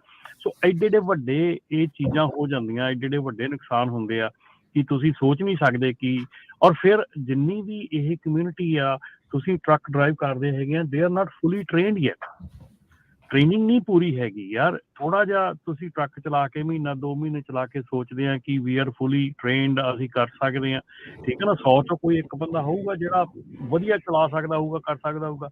99% ਜਿਹੜੇ ਬੰਦੇ ਹੈਗੇ ਆ, ਇਟ ਨੀਡਸ ਅ ਟ੍ਰੇਨਿੰਗ। ਅਸੀਂ ਖੁਦ ਟਰੱਕ ਚਲਾਏ ਆ, ਅਸੀਂ ਖੁਦ ਇਹ ਕੰਮ ਕੀਤਾ। ਜਦੋਂ ਤੁਸੀਂ ਰੋਡ ਤੇ ਜਾਂਦੇ ਆ, ਤੁਹਾਨੂੰ ਹਰ ਮਿੰਟ ਰੋਡ ਤੇ ਨਵਾਂ ਚੈਲੰਜ ਮਿਲਦਾ, ਹਰ ਮਿੰਟ, ਜੀ ਠੀਕ ਹੈ ਨਾ। ਸੋ ਤੁਸੀਂ ਹਰ ਮਿੰਟ ਤੇ ਤੁਸੀਂ ਡਿਸੀਜਨ ਮੇਕਿੰਗ ਤੁਹਾਡੀ ਡਿਫਰੈਂਟ ਹੁੰਦੀ ਆ। ਮੈਂ ਅੱਜ ਹੀ ਰੀਸੈਂਟਲੀ ਅੱਜ ਮੈਂ ਸੁਣ ਰਿਹਾ ਸੀਗਾ ਕੰਪਨੀ ਦੇ ਵਿੱਚ ਵੀ ਗੱਲ ਕਰ ਰਹੇ ਸੀ, ਕਹਿੰਦੇ ਜੀ ਫਰੀਜ਼ਿੰਗ ਆਈਸ ਪੈ ਰਹੀ ਆ, ਯੂ ਨੋ ਬਲੈਕ ਆਈਸ ਪੈ ਰਹੀ ਆ। ਭਾਜੀ ਬਲੈਕ ਆਈਸ ਪੈਂਦੀ ਨਹੀਂ ਹੁੰਦੀ, ਬਲੈਕ ਆਈਸ ਬਣਦੀ ਆ, ਠੀਕ ਹੈ ਨਾ। ਇਹ ਜਿਹੜੀਆਂ ਚੀਜ਼ਾਂ ਨੇ ਨਿੱਕੀਆਂ ਨਿੱਕੀਆਂ, ਬਲੈਕ ਆਈਸ ਜਿਹੜੀ ਆ ਉਹ ਬਣਦੀ ਆ, ਬਲੈਕ ਆਈਸ ਪੈਂਦੀ ਨਹੀਂ ਉੱਤੋਂ। ਬਲੈਕ ਆਈਸ ਉਹ ਹੁੰਦੀ ਆ ਕਿ ਜਦੋਂ ਪਾਣੀ ਤੁਹਾਡਾ ਰੋਡ ਦੇ ਇੱਕ ਸਾਈਡ ਤੋਂ ਦੂਜੀ ਸਾਈਡ ਨੂੰ ਵਗ ਰਿਹਾ, ਠੰਡ ਇੰਨੀ ਹੋ ਗਈ, ਪਾਣੀ ਜੰਮ ਗਿਆ ਰੋਡ ਤੇ, ਉਹ ਦਿਖਦਾ ਨਹੀਂ ਗਾ, ਉਹ ਲੱਗਦਾ ਕਿ ਰੋਡ ਸਾਫ਼ ਆ, ਕਾਲੀ ਆ, ਦਿਖਦੀ ਆ, ਪਰ ਉਹ ਬਲੈਕ ਆਈਸ ਆ, ਉਹ ਬਲੈਕ ਆਈਸ ਹੁੰਦੀ ਆ, ਬਲੈਕ ਆਈਸ ਪੈਂਦੀ ਨਹੀਂ। ਸੋ ਨਿੱਕੀਆਂ ਨਿੱਕੀਆਂ ਚੀਜ਼ਾਂ ਜਿਹੜੀਆਂ ਕਿ ਸਿੱਖਣ ਵਾਲੀਆਂ, ਸਮਝਣ ਵਾਲੀਆਂ ਆ, ਉਹ ਜਿੰਨੀ ਦੇਰ ਤੱਕ ਤੁਹਾਨੂੰ ਸਮਝ ਨਹੀਂ ਆਉਂਦੀ, ਪਤਾ ਨਹੀਂ ਲੱਗਦਾ, ਉਹ ਚੀਜ਼ਾਂ ਜਿਹੜੀਆਂ, ਇਸੇ ਕਰਕੇ ਰਾਜਕਰਨ ਜਿਹੜਾ ਹੁਣ ELDT ਰੂਲ ਲਾਗੂ ਕੀਤਾ ਆ, ਉਹਦੇ ਵਿੱਚ ਜਿਹੜਾ ਤੁਹਾਡਾ ਟਰੱਕ ਹੈਗੇ ਆ ਆਪਣੇ, ਜਿਹੜੀ ਤੁਹਾਡਾ ਲਾਇਸੈਂਸ ਦਾ ਟਾਈਮਿੰਗ ਆ, ਆਲਮੋਸਟ ਮੇਰੇ ਖਿਆਲ ਜੇ ਤੁਸੀਂ ਸਾਰੇ ਆਵਰਸ ਉਹਨਾਂ ਨੇ ਕੈਲਕੂਲੇਟ ਕਰੋ, ਕਿਉਂਕਿ ਤੁਸੀਂ ਹੁਣ ਆਵਰ ਸਾਰੇ ਲਿਖਣੇ ਆ ਵੀ ਕਿੰਨੇ ਵਜੇ ਕਿੰਨਾ ਕੀ ਕੀਤਾ, ਕਿੰਨੇ ਵਜੇ ਕੀ ਪੜ੍ਹਾਇਆ, ਲਿਖਣੇ ਆ। ਉਹ 2 ਮਹੀਨੇ ਤੋਂ ਵੱਧ ਦਾ ਸਮਾਂ ਲੱਗਦਾ ਆ ਉਹਦੇ 'ਚ, ਠੀਕ ਹੈ ਨਾ, ਜੇ ਪੂਰੇ ਰੈਗੂਲਰ ਆਵਰਸ ਤੁਸੀਂ ਸਾਰੇ ਭਰੋ। ਤੇ ਦੂਜੀ ਗੱਲ ਫਿਰ ਇਹ ਆ ਕਿ ਜਿਹੜੇ ਟਰੱਕ ਹੈਗੇ ਆ, ਉਹ ਤੁਹਾਨੂੰ ਜਿਹੜੇ ਟਰੱਕ ਦਾ ਤੁਸੀਂ ਲਾਇਸੈਂਸ ਲੈਣਾ, ਉਸੇ ਚੀਜ਼ ਤੁਹਾਨੂੰ ਟ੍ਰੇਨਿੰਗ ਲੈਣੀ ਪੈਣੀ ਹੈ। ਜੇ ਤੁਸੀਂ ਪਹਿਲਾਂ ਵਾਲੇ ਛੋਟੇ ਟਰੱਕਾਂ ਦੇ ਵਿੱਚ ਟ੍ਰੇਨਿੰਗ ਲੈ ਰਹੇ ਹੈਗੇ ਆ, ਤੇ ਉਹ ਚੀਜ਼ ਜਿਹੜੀ ਆ ਉਹ ਤੁਹਾਨੂੰ ਲਾਇਸੈਂਸ ਲੈਣ ਵੇਲੇ ਜਾ ਕੇ ਉੱਥੇ ਤੰਗ ਕਰੂਗੀ, ਤੁਹਾਨੂੰ ਉਹ ਲਾਇਸੈਂਸ ਸ਼ਾਇਦ ਹੋ ਸਕਦਾ ਡਿਨਾਈ ਵੀ ਹੋ ਸਕਦਾ, ਨਹੀਂ ਵੀ ਮਿਲ ਸਕਦਾ। ਸੋ ਪਲੀਜ਼ ਥੋੜਾ ਜਿਹਾ ਵਿਚਾਰ ਕਰੋ, ਤੇ ਬਿਨਾਂ ਲਾਇਸੈਂਸ ਤੋਂ ਟਰੱਕ ਚਲਾਉਣ ਦਾ ਬਿਲਕੁਲ ਹੀ ਜਿਹੜਾ ਆ ਉਹ ਨਾ ਕੋਸ਼ਿਸ਼ ਕਰੋ ਇਸ ਚੀਜ਼। ਸੋ ਬਿਲਕੁਲ ਸਰੋਤਿਓ, ਮੈਨੂੰ ਪਤਾ ਇਹ ਬਹੁਤ ਵੱਡਾ ਇਸ਼ੂ ਹੈਗਾ, ਕੱਲਾ ਟਰੱਕਿੰਗ ਦੇ ਵਿੱਚ ਨਹੀਂ, ਬਹੁਤ ਇੰਸ਼ੋਰੈਂਸ ਰਿਲੇਟਡ ਮੈਟਰਸ ਵੀ ਇੱਕ ਵੱਡੀ ਪ੍ਰੋਬਲਮ ਚੱਲ ਰਹੀ ਆ। ਜਿਨ੍ਹਾਂ ਦੇ ਵਰਕ ਪਰਮਿਟ ਆ ਉਹਨਾਂ ਨੂੰ ਸਾਲ ਵੀ ਲੱਗ ਰਿਹਾ ਹੈਗਾ, ਸਾਲ ਤੱਕ ਵੀ ਰਿਨਿਊ ਹੋ ਕੇ ਨਹੀਂ ਆ ਰਿਹਾ। ਸੋ ਜਦੋਂ ਆਉਂਦਾ ਨਹੀਂ, ਫਿਰ ਉਹ ਕਈ ਵਾਰੀ ਜਿਹੜਾ ਲਾਇਸੈਂਸ ਆ ਉਹ ਤੁਹਾਡਾ ਸਸਪੈਂਡ ਕਰ ਦਿੰਦੇ ਜਾਂ ਹੋਲਡ ਕਰ ਲੈਂਦੇ ਆ। ਮੈਨੂੰ ਲੱਗਦਾ ਪਰਸਨਲ ਲਾਇਸੈਂਸ ਤਾਂ ਦੇ ਦਿੰਦੇ ਆ ਰੈਗੂਲਰ ਕਾਰ ਦਾ 2-2 ਮਹੀਨੇ ਦਾ ਕਰਕੇ, ਟਰੱਕਿੰਗ ਦਾ ਕਮਰਸ਼ੀਅਲ ਸ਼ਾਇਦ ਨਹੀਂ ਦਿੰਦੇ। ਪਰ ਉਹਦੇ ਬਾਰੇ ਤੁਹਾਨੂੰ ਕੀ ਔਕੜਾਂ ਆ ਰਹੀਆਂ, ਉਹ ਜ਼ਰੂਰ ਤੁਸੀਂ ਕਾਲ ਕਰਕੇ ਦੱਸੋ, ਤੇ ਕੀ ਹੋ ਸਕਦਾ। ਕਿਉਂਕਿ ਇਹੀ ਗੱਲ ਹੁੰਦੀ ਹੈ ਨਾ ਵੀ ਜਦੋਂ ਅਸੀਂ ਰੌਲਾ ਪਾਉਂਦੇ ਆ ਵੀ ਆਪਣੀ ਐਸੋਸੀਏਸ਼ਨ ਚਾਹੀਦੀ ਆ, ਚਾਹੇ ਨਾਪਟਾ ਆ ਜਾਂ ਕੋਈ ਹੋਰ। ਸੋ ਜੇ ਵੱਡੇ ਨੰਬਰ ਹੋਣ, ਜਿਸ ਤਰ੍ਹਾਂ ਟਰਕੀ ਵਾਲਾ ਵਕੀਲ ਗੱਲ ਕਰਦਾ ਹੁੰਦਾ ਇਮੀਗ੍ਰੇਸ਼ਨ ਮੈਟਰਸ ਤੇ ਤੁਸੀਂ ਉਹ ਇਕੱਠੇ ਕਰਕੇ ਤੁਸੀਂ ਸੈਨੇਟਰ ਨੂੰ, ਕਾਂਗਰਸਮੈਨ ਨੂੰ ਕੰਟੈਕਟ ਕਰ ਸਕਦੇ। ਭਾਈ ਸਾਡੇ ਆ 2000 ਡਰਾਈਵਰ ਆ ਜਿਨ੍ਹਾਂ ਦਾ ਵਰਕ ਪਰਮਿਟ ਨਹੀਂ ਆਇਆ ਤੇ ਉਹ ਘਰ ਬੈਠੇ ਆ, ਤੇ ਉਧਰ ਤੋਂ ਤੁਸੀਂ ਕਹੀ ਜਾਂਦੇ 80,000 ਵਰਕ ਪਰਮਿਟ ਦੀ ਸ਼ਾਰਟੇਜ ਹੈਗੀ ਆ। ਵਾਈਟ ਹਾਊਸ ਸਪੈਸ਼ਲ ਇਨੀਸ਼ੀਏਟਿਵ ਲੈ ਰਿਹਾ, ਉਹਦੇ ਤੇ ਵੀ ਆਪਾਂ ਡਿਸਕਸ ਕਰਾਂਗੇ, ਨਾਪਟਾ ਵੀ ਉਹਦਾ ਮੈਂਬਰ ਬਣਿਆ ਆ। ਸੋ ਉਹ ਇਹੀ ਮੁੱਦਾ ਹੁੰਦਾ ਜਦੋਂ ਆਪਾਂ ਗੱਲਬਾਤ ਕਰਨੀ ਆ, ਤਾਂ ਕਿ ਸਹੀ ਤਰੀਕੇ ਨਾਲ ਕੰਮ ਕਰ ਸਕੀਏ, ਨਾ ਕਿ ਵੀ ਚੁੱਪ ਚਪੀਤੇ ਵੀ ਗਲਤ ਆਪਾਂ ਚਲਾਈ ਜਾਈਏ। ਮੁੜ ਕੇ ਫਿਰ ਜੇ ਤੁਸੀਂ ਫੜ ਹੋ ਗਏ ਤੇ ਤੁਸੀਂ ਕੰਮ ਤੋਂ ਤਾਂ ਚਲੋ ਜਾਣਾ ਹੀ ਜਾਣਾ ਹੈ, ਤੇ ਤੁਹਾਡੀ ਇਮੀਗ੍ਰੇਸ਼ਨ ਦੀ ਜਿਹੜੀ ਡਿਪੋਰਟੇਸ਼ਨ ਵੀ ਲੱਗ ਸਕਦੀ ਹੈਗੀ ਆ, ਕਿਉਂਕਿ ਉਹ ਬਹੁਤ ਵੱਡਾ ਫੈਕਟਰ ਬਣਨਾ ਹੈ ਵੀ ਤੁਸੀਂ ਕਮਰਸ਼ੀਅਲ ਟਰੱਕ ਵਿਦਆਊਟ ਲਾਇਸੈਂਸ ਚਲਾ ਰਹੇ ਸੀ। ਜੀ ਤੇ ਬਿਲਕੁਲ ਕਾਲ ਕਰਕੇ ਦੱਸਿਓ ਜ਼ਰੂਰ। ਜੀ, ਜ਼ਰੂਰ ਕਾਲ ਕਰ ਸਕਦੇ ਹੋ। ਕਾਲ ਕਰਨ ਦੇ ਲਈ ਸਰੋਤਿਓ ਨੰਬਰ ਹੈ 408 272 5200 4082725200 ਦੇ ਉੱਤੇ, ਤੇ ਆਪਣੇ ਤੁਸੀਂ ਦੱਸ ਸਕਦੇ ਹੋ ਵੀ ਕੀ ਮੁਸ਼ਕਲਾਂ ਜਿਹੜੀਆਂ ਉਹ ਤੁਹਾਨੂੰ ਸਾਹਮਣੇ ਜਿਹੜੀਆਂ ਇਸ ਤੇ ਕਰਕੇ ਆ ਰਹੀਆਂ। ਇਨਫੈਕਟ ਅਟਰਨੀ ਜਿਹੜੇ ਟਿਰਕੀਆਣਾ ਆ, ਉਹ ਤਾਂ ਕਹਿ ਰਹੇ ਸੀ ਵੀ ਉਹ ਕਲਾਸ ਐਕਸ਼ਨ ਜਿਹੜੀ ਉਹ ਬਣਾਉਣਾ ਚਾਹੁੰਦੇ ਆ। ਜਿਹੜੇ ਕੋਲ ਲੋਕ ਤੰਗ ਪਰੇਸ਼ਾਨ ਨੇ, ਉਹਨਾਂ ਦੇ ਵਰਕ ਪਰਮਿਟਾਂ ਦੇ ਵਿੱਚ ਡਿਲੇ ਹੋ ਰਿਹਾ, ਤੇ ਉਹ ਸਰਕਾਰ ਨੂੰ ਅਦਾਲਤ ਦੇ ਵਿੱਚ ਲੈ ਕੇ ਜਾਣਾ ਚਾਹੁੰਦੇ ਵੀ ਚੱਕਰ ਕੀ ਹੈ ਵੀ ਭਾਈ ਇੰਨਾ ਵਕਤ ਜਿਹੜਾ ਉਹ ਕਿਉਂ ਲਾਇਆ ਜਾ ਰਿਹਾ, ਵੀ ਸਾਰੇ ਜਾਣੇ ਕੰਮ ਕਰਨੋਂ ਵੀ ਜਿਹੜੇ ਉਹ ਬੈਠੇ ਨੇ, ਵੀ ਇਹ ਕੀ ਚੱਕਰ ਆ। ਸੋ ਤੁਹਾਡਾ ਇਸ ਗੱਲੋਂ ਇਸ ਪਾਸਿਓਂ ਕੰਮ ਜਿਹੜਾ ਉਹ ਬਣ ਸਕਦਾ ਹੈਗਾ। ਤੁਸੀਂ ਅਟਰਨੀ ਟਿਰਕੀਆਣਾ ਦੇ ਨਾਲ ਵੀ ਜਿਹੜਾ ਉਹ ਸੰਪਰਕ ਜਿਹੜਾ ਉਹ ਕਰਿਓ, ਜਿੱਦਾਂ ਹਰਜੋਤ ਸਿੰਘ ਜੀ ਦੱਸ ਹੀ ਰਹੇ ਆ ਵੀ ਨਾਪਟਾ ਵੀ ਉਹ ਜਿਹੜਾ ਇਨੀਸ਼ੀਏਟਿਵ ਦਾ ਹੁਣ ਮੈਂਬਰ ਆ, ਜਿਹੜਾ ਟ੍ਰੇਨਿੰਗ ਵਾਲਾ, ਉਹ ਸਾਰਾ ਕੁਛ ਉਸ ਦੇ ਵਿੱਚ ਨਾਲ ਜਿਹੜੇ ਉਹ ਜੁੜੇ ਹੈਗੇ ਨੇ। ਸੋ ਭਾਈ ਦੇਖੋ, ਕਿਉਂਕਿ ਜੇ ਤੁਹਾਡੇ ਕੋਲ ਨੰਬਰ ਹੋਊਗੇ ਨਾ, ਜਦੋਂ ਨੰਬਰ ਨਹੀਂ, ਫਿਰ ਆਪਾਂ ਕੀ ਆ ਰੌਲਾ ਪਾਈ ਜਾਂਦੇ ਯਾਰ ਮੇਰਾ ਲਾਇਸੈਂਸ ਨਹੀਂ ਆਇਆ, ਮੈਂ ਆਪਾਂ ਚਲਾਈ ਜਾਂਦੇ ਆ ਵੀ ਮੇਰਾ ਵਰਕ ਪਰਮਿਟ ਨਹੀਂ ਆਇਆ। ਜੇ ਤੁਹਾਡੇ ਕੋਲ ਪਤਾ ਵੀ 1500 ਜਾਂ 2000 ਹੈਗੇ ਆ ਵੀ ਭਾਜੀ ਆਹ ਮੇਰਾ ਨੰਬਰ ਆ, ਕਿਤੇ ਵੀ ਜ਼ਰੂਰਤ ਹੋਈ ਕਾਲ ਕਰ ਲਿਓ, ਐਡੀ ਕੀ ਗੱਲ ਆ, ਕਿਹੜਾ ਕੋਈ ਹੋਰ ਕੁਝ ਕਰਨਾ ਹੈ। ਤੇ ਉਹ ਤੁਸੀਂ ਦੱਸ ਸਕਦੇ ਵੀ ਨਹੀਂ ਭਾਈ ਤੁਸੀਂ ਇੱਕ ਪਾਸੇ ਤਾਂ ਵਾਈਟ ਹਾਊਸ ਵਾਲੇ ਇੰਨਾ ਰੌਲਾ ਪਾ ਰਹੇ ਆ ਵੀ ਸ਼ਾਰਟੇਜ ਆ, ਦੂਜੇ ਪਾਸੇ ਆ 2000 ਬੰਦੇ ਦਾ ਤੁਸੀਂ ਵਰਕ ਪਰਮਿਟ ਹੋਲਡ ਕੀਤਾ ਜਿਹੜੇ ਟਰੱਕ ਡਰਾਈਵਰਸ ਆ, ਸੋ ਉਹਦੇ ਤੇ ਇਮੀਡੀਏਟਲੀ ਐਕਸ਼ਨ ਹੋਊਗਾ। ਪਰ ਗੱਲ ਇਹ ਆ ਵੀ ਨੰਬਰ ਚਾਹੀਦੇ ਉਹਨਾਂ ਕੋਲ ਚਾਹੀਦੇ ਜਿਹੜੀਆਂ ਆਰਗੇਨਾਈਜੇਸ਼ਨਸ ਉਹਨਾਂ ਨੂੰ ਕੰਟੈਕਟ ਕਰ ਸਕਣ, ਠੀਕ ਹੈ ਕਿ ਨਹੀਂ? ਬਿਲਕੁਲ ਹਰਜੋਤ ਭਾਜੀ, ਬਿਲਕੁਲ ਤੁਸੀਂ ਸਹੀ ਗੱਲ ਕਹੀ ਆ। 24 ਨੂੰ ਫਿਰ ਸਾਡੀ ਰਾਊਂਡ ਟੇਬਲ ਹੈਗੀ ਆ 24 ਫੈਬਰੂਅਰੀ ਨੂੰ, ਤੇ ਮੇਰਾ ਉੱਥੇ ਟੌਪਿਕ ਇਹੋ ਹੀ ਹੈਗਾ। ਸੋ ਜੇ ਆਪਣੇ ਜਿੰਨੇ ਵੀ ਸੁਣਨ ਵਾਲੇ ਹੈਗੇ ਆ ਜਿਨ੍ਹਾਂ ਦੇ ਵਿੱਚ ਇਹ ਇਸ਼ੂ ਚੱਲ ਰਿਹਾ ਹੈਗਾ, ਮੈਂ ਜੇ ਆਪਣੇ ਜਿਹੜੇ ਇਮੀਗ੍ਰੇਸ਼ਨ ਵਾਲੇ ਲਾਇਰ ਹੈਗੇ ਉਹਨਾਂ ਨਾਲ ਵੀ ਗੱਲ ਕਰੂੰਗਾ। ਤੇ ਜਿੰਨੇ ਵੀ ਸੁਣਦੇ ਹੈਗੇ ਆ, ਪਲੀਜ਼ ਜੇ ਤੁਸੀਂ ਨਾਪਟਾ ਦੀ ਮੈਂਬਰਸ਼ਿਪ ਜਿਹੜੀ ਡਰਾਈਵਰ ਮੈਂਬਰਸ਼ਿਪ ਆ ਟੋਟਲੀ ਫ੍ਰੀ ਹੈਗੀ ਆ, ਤੁਹਾਨੂੰ ਕੋਈ ਕਾਸਟ ਨਹੀਂ ਹੈਗੀ। ਸਿਰਫ ਤੁਸੀਂ ਮੈਂਬਰਸ਼ਿਪ ਸਾਈਨ ਅਪ ਕਰਨੀ ਆ। ਸਾਡੇ ਦੇ ਕੋਲ ਉਹਦੇ ਨਾਲ ਨੰਬਰਸ ਆ ਜਾਂਦੇ ਆ, ਅਸੀਂ ਨੰਬਰਸ ਮੈਰਿਡ ਆ।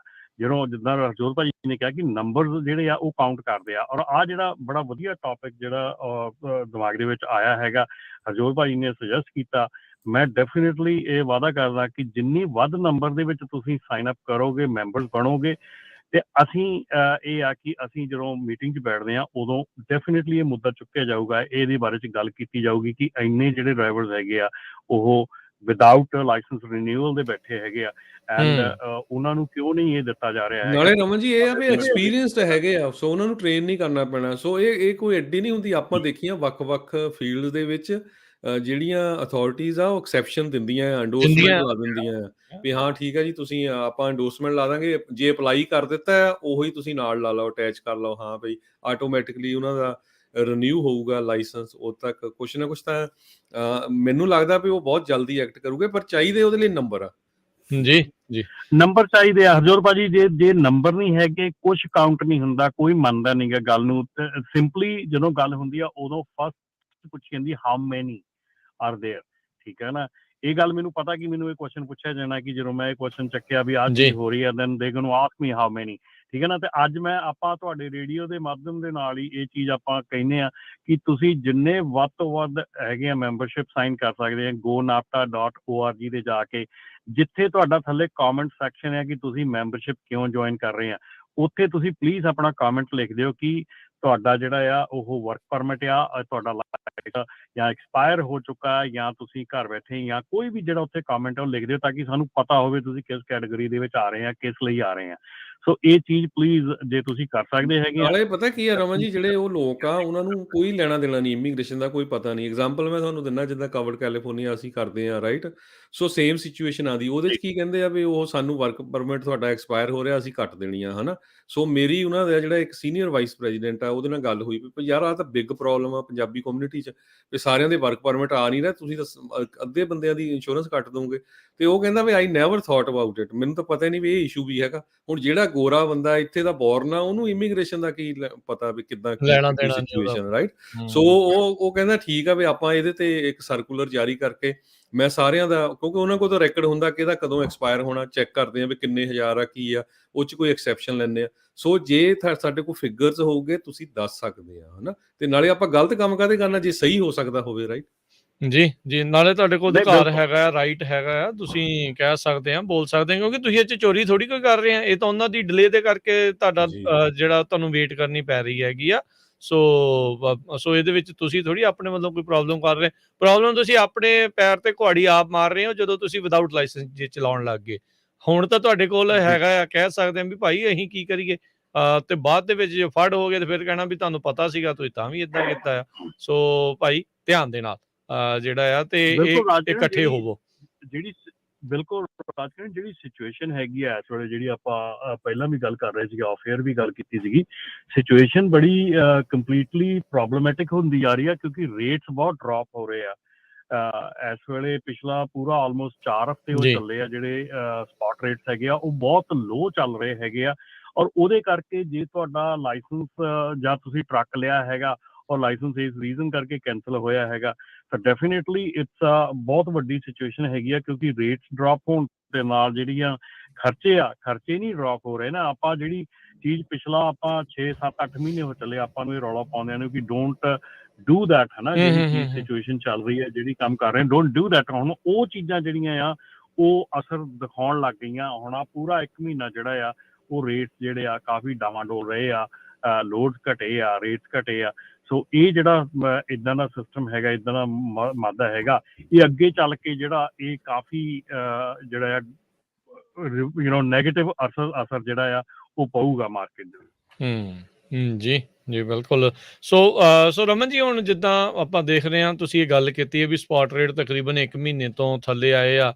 ਲਾਸਟ ਟਾਈਮ ਵੀ ਤੁਸੀਂ ਕਿਹਾ ਸੀਗਾ ਵੀ $2-3 ਦਾ ਜਿਹੜੇ ਲੌਂਗ ਰੂਟ ਸੀਗਾ ਉਸ ਦਾ ਪ੍ਰਾਈਸ ਜਿਹੜਾ ਆਲਰੇਡੀ ਲੋਡ ਦਾ ਜਿਹੜਾ ਉਹ ਘਟਿਆ ਆ। ਜਿਹੜੀ ਕਿਸ਼ਤ ਆ ਉਹ ਤਾਂ ਘਟੀ ਨਹੀਂ, ਉਹ ਤਾਂ ਉੱਥੇ ਦੀ ਉੱਥੇ ਹੀ ਆ।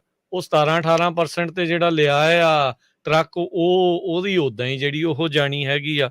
ਸੋ ਬਣਨਾ ਕੀ ਆ, ਅੱਗੇ ਬੜੀ ਜਿਹੜੀ ਸਥਿਤੀ ਡਾਵਾਂਡੋਲ ਵਾਲੀ ਬਣ ਗਈ ਆ। ਆਪਾਂ ਹਰਜੋਤ ਸਿੰਘ ਜੀ, ਰਮਨ ਜੀ, ਬੜੇ ਚਿੰਤਤ ਹੁੰਦੇ ਆ ਜਦੋਂ ਉੱਥੇ ਕੋਈ ਕਿਸਾਨ ਭਰਾ ਖੁਦਕੁਸ਼ੀ ਜਿਹੜਾ ਉਹ ਕਰ ਜਾਂਦਾ ਹੈ ਵੀ ਯਾਰ ਕਰਜ਼ੇ ਦੀ ਮਾਰ ਹੇਠ ਇਹ ਜਿਹੜਾ ਉਹ ਕੰਮ ਕਰ ਲਿਆ। ਕਿਤੇ ਭਾਈ ਉਹਦੀਆਂ ਨੀਹਾਂ ਤਾਂ ਨਹੀਂ ਇੱਥੇ ਰੱਖੀਆਂ ਜਾ ਰਹੀਆਂ, ਕਿਤੇ ਉਹ ਸਥਿਤੀ ਇੱਥੇ ਨਾ ਬਣ ਜਾਵੇ।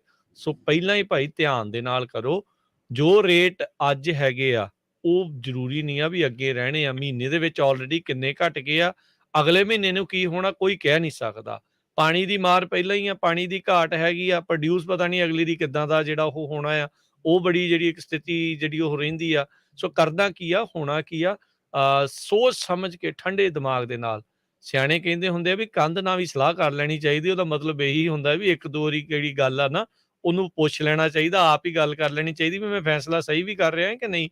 ਤੱਤੇ ਵਗੋਗੇ ਤਾਂ ਪ੍ਰੋਬਲਮ ਜਿਹੜੀ ਉਹ ਪੈ ਜਾਂਦੀ ਹੁੰਦੀ ਆ। ਬਿਲਕੁਲ ਰਾਜਕਰਨ, ਇਸ ਵੇਲੇ ਜਿਹੜੀ ਸਿਚੁਏਸ਼ਨ ਹੈਗੀ ਆ ਨਾ, ਪ੍ਰੋਬਲਮ ਇਹ ਆ ਕਿ ਜਿਹੜਾ ਲਾਇਸੈਂਸ ਲੈ ਕੇ ਕੁਇਕਲੀ ਜਿਹੜਾ ਟਰੱਕ ਦੇ ਉੱਤੇ ਚੜ੍ਹਨਾ ਔਰ ਕੋਈ ਟ੍ਰੇਨਿੰਗ ਸੈਕੰਡ ਡਰਾਈਵਰ ਦੀ, ਟੀਮ ਡਰਾਈਵਰ ਦੀ ਨਹੀਂ ਲੈਣੀ, ਉਹਦੇ ਨਾਲ ਨਹੀਂ ਟਿਕਣਾ। ਤੇ ਉਹਦੇ ਨਾਲ ਕੀ ਹੁੰਦਾ ਕਿ ਤੁਸੀਂ ਬਿਲਕੁਲ ਜਿਹੜੇ ਆ ਅਨਟ੍ਰੇਨਡ ਹੁੰਦੇ ਆ।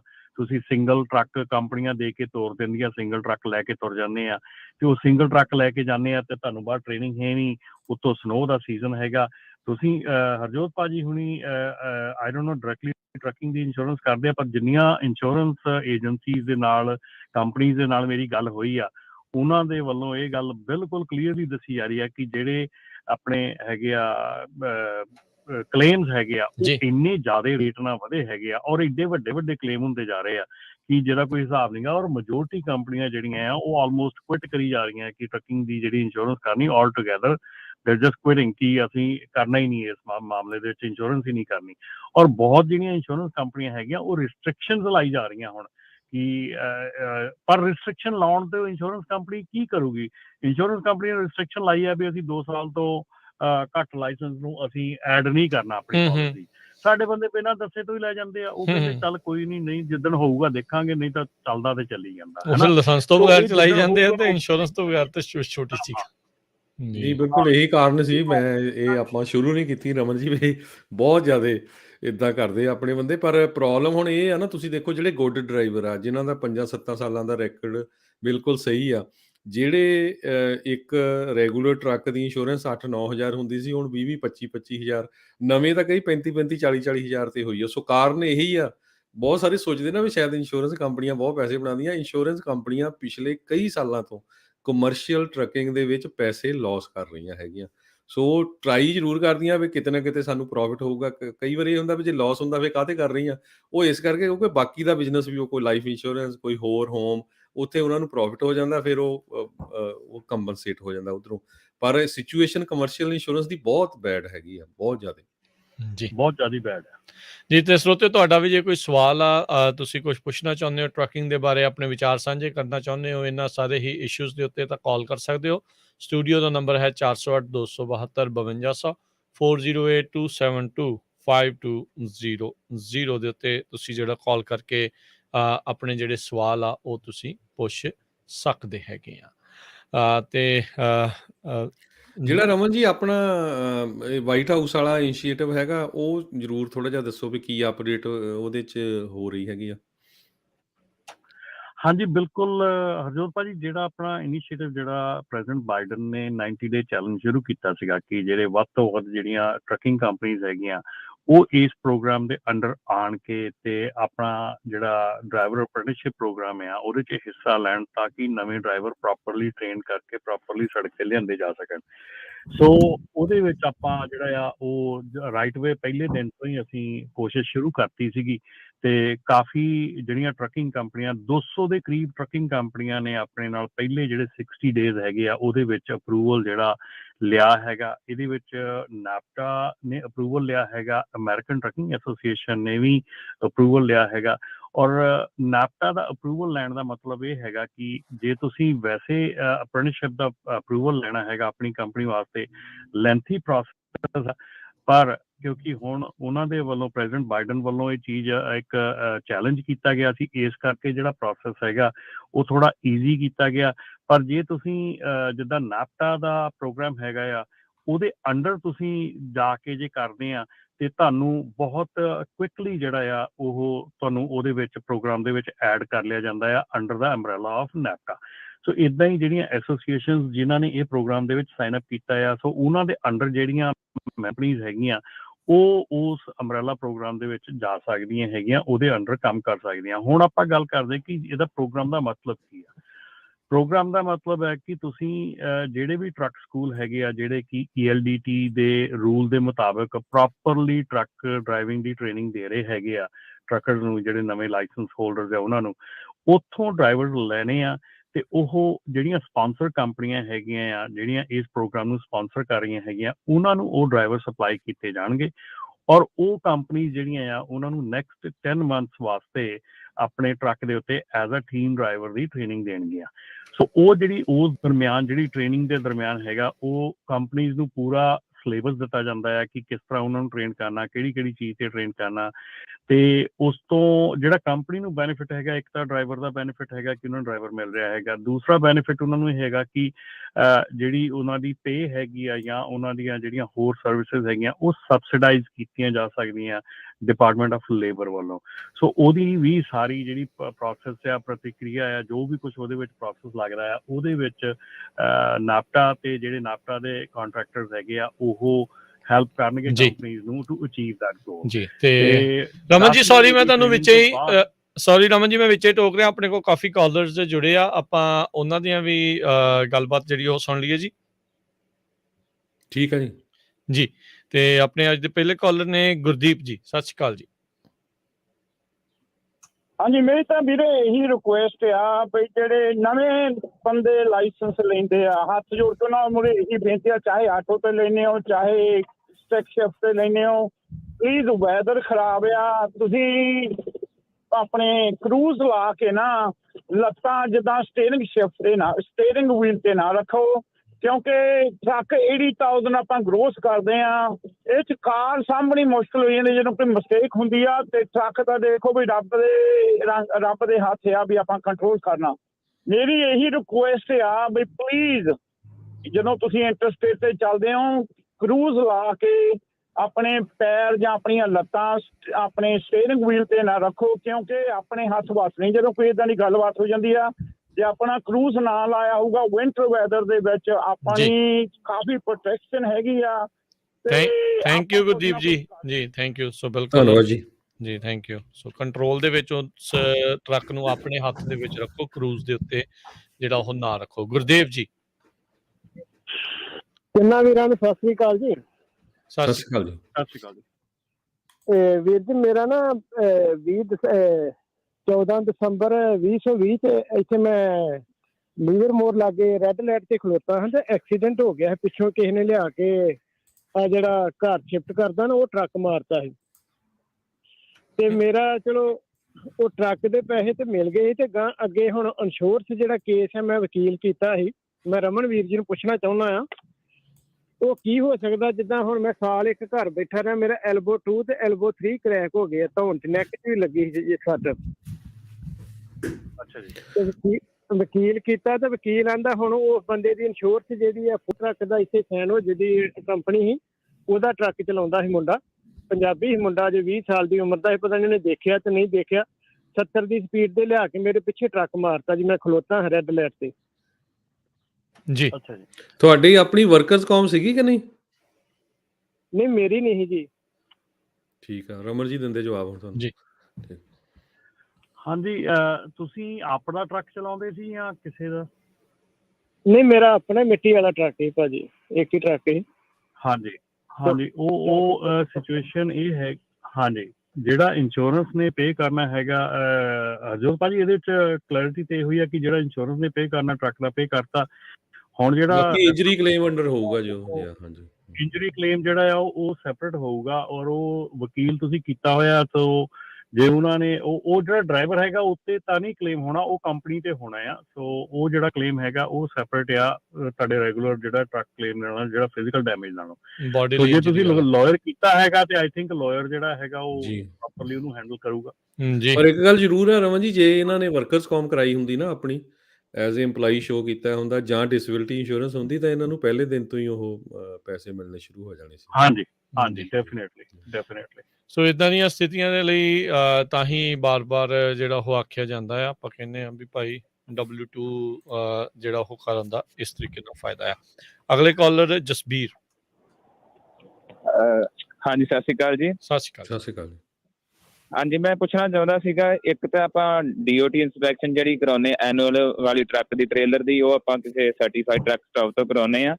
ਇੱਕ ਜਿਹਨੂੰ 90 ਡੇਜ਼ ਕਹਿ ਦਿੰਦੇ ਆ, ਮਿਡ ਟ੍ਰਿਪ ਇੰਸਪੈਕਸ਼ਨ ਹੁੰਦੀ ਆ, ਉਹ ਵੀ ਆਪਾਂ ਨੂੰ ਮਤਲਬ ਸਰਟੀਫਾਈਡ ਟਰੱਕ ਸਟਾਪ ਤੋਂ ਹੀ ਕਰਾਉਣ ਦੀ ਜ਼ਰੂਰਤ ਹੁੰਦੀ ਹੈ। ਬਿਕਾਜ਼ ਮੈਂ ਲਾਸਟ ਟਾਈਮ ਲਵ ਤੇ ਗਿਆ ਸੀਗਾ ਤੇ ਉਹਦੇ ਵਰਕਰ ਨੇ ਮੈਨੂੰ ਕਿਹਾ, ਕਹਿੰਦਾ ਨਹੀਂ ਇਹ ਤੁਸੀਂ ਆਪੇ ਹੀ ਕਰ ਸਕਦੇ ਹੋ, ਇਹਦੇ ਤੇ ਸਰਟੀਫਾਈਡ ਬੰਦੇ ਦੀ ਲੋੜ ਨਹੀਂ ਹੁੰਦੀ। ਇਸ ਦੇ ਵਾਸਤੇ ਥੋੜੀ ਜਿਹੀ ਕਲੈਰੀਫਾਈ ਕਰ ਸਕਦੇ ਤਾਂ ਕਰ ਦਿਓ ਪਲੀਜ਼। ਜੀ, ਥੈਂਕ ਯੂ। ਜਿਹੜੀ 90 ਡੇ ਇੰਸਪੈਕਸ਼ਨ ਦੀ, ਉਹ ਸਰਟੀਫਾਈਡ ਮਕੈਨਿਕ ਹੀ ਕਰਦਾ ਹੁੰਦਾ ਜੀ, ਆਪ ਨਹੀਂ। ਆਪ ਤੁਸੀਂ ਕਰ ਸਕਦੇ ਹੈਗੇ ਆ, ਪਰ ਆਈ ਥਿੰਕ ਸਰਟੀਫਾਈਡ ਮਕੈਨਿਕ ਹੀ ਕਰਦਾ ਹੈ। ਠੀਕ ਹੈ ਜੀ। ਮੈਨੂੰ ਲਾਸਟ ਟਾਈਮ ਉਹਨੇ ਕਹਿ ਦਿੱਤਾ ਸੀ, ਕਹਿੰਦਾ ਤੁਸੀਂ ਇਹ ਪੇਪਰ ਲੈ ਜਾਓ, ਤੁਸੀਂ ਆਪੇ ਕਰ ਸਕਦੇ ਹੋ। ਮੈਂ ਤਾਂ ਥੋੜਾ ਜਿਹਾ ਇਸ ਗੱਲ ਦੇ ਵਾਸਤੇ ਹੈਰਾਨ ਹੋਇਆ ਸੀਗਾ, ਲਵ ਦੇ EMPLOYEE ਨੇ ਕਿਹਾ ਸੀਗਾ। ਥੈਂਕ ਯੂ ਜੀ। ਧੰਨਵਾਦ ਜੀ। ਹਾਂਜੀ, ਕਈ ਵਾਰੀ ਹੁੰਦਾ ਹੈ ਕਿ ਨਹੀਂ EMPLOYEE ਨੂੰ ਪਤਾ ਹੁੰਦਾ, ਪਰ ਡੈਫੀਨੇਟਲੀ ਮੈਂ ਇੱਕ ਵਾਰੀ ਇੱਥੇ ਕਲੈਰਿਟੀ ਫਿਰ ਵੀ ਕਰ ਲਵਾਂਗਾ। ਪਰ ਮੇਰੇ ਖਿਆਲ ਦੇ ਵਿੱਚ 90 ਡੇ ਇੰਸਪੈਕਸ਼ਨ ਜਿਹੜੀ ਆ ਉਹ ਮਕੈਨਿਕ ਕੋਲੋਂ ਹੀ ਹੁੰਦੀ ਆ, ਪਰ ਇੱਕ ਵਾਰੀ ਫਿਰ ਵੀ ਕਲੈਰਿਟੀ ਕਰ ਸਕਦੇ ਹਾਂ ਜੀ। ਅਗਲੇ ਕਾਲਰ ਪ੍ਰਭਜੋਤ।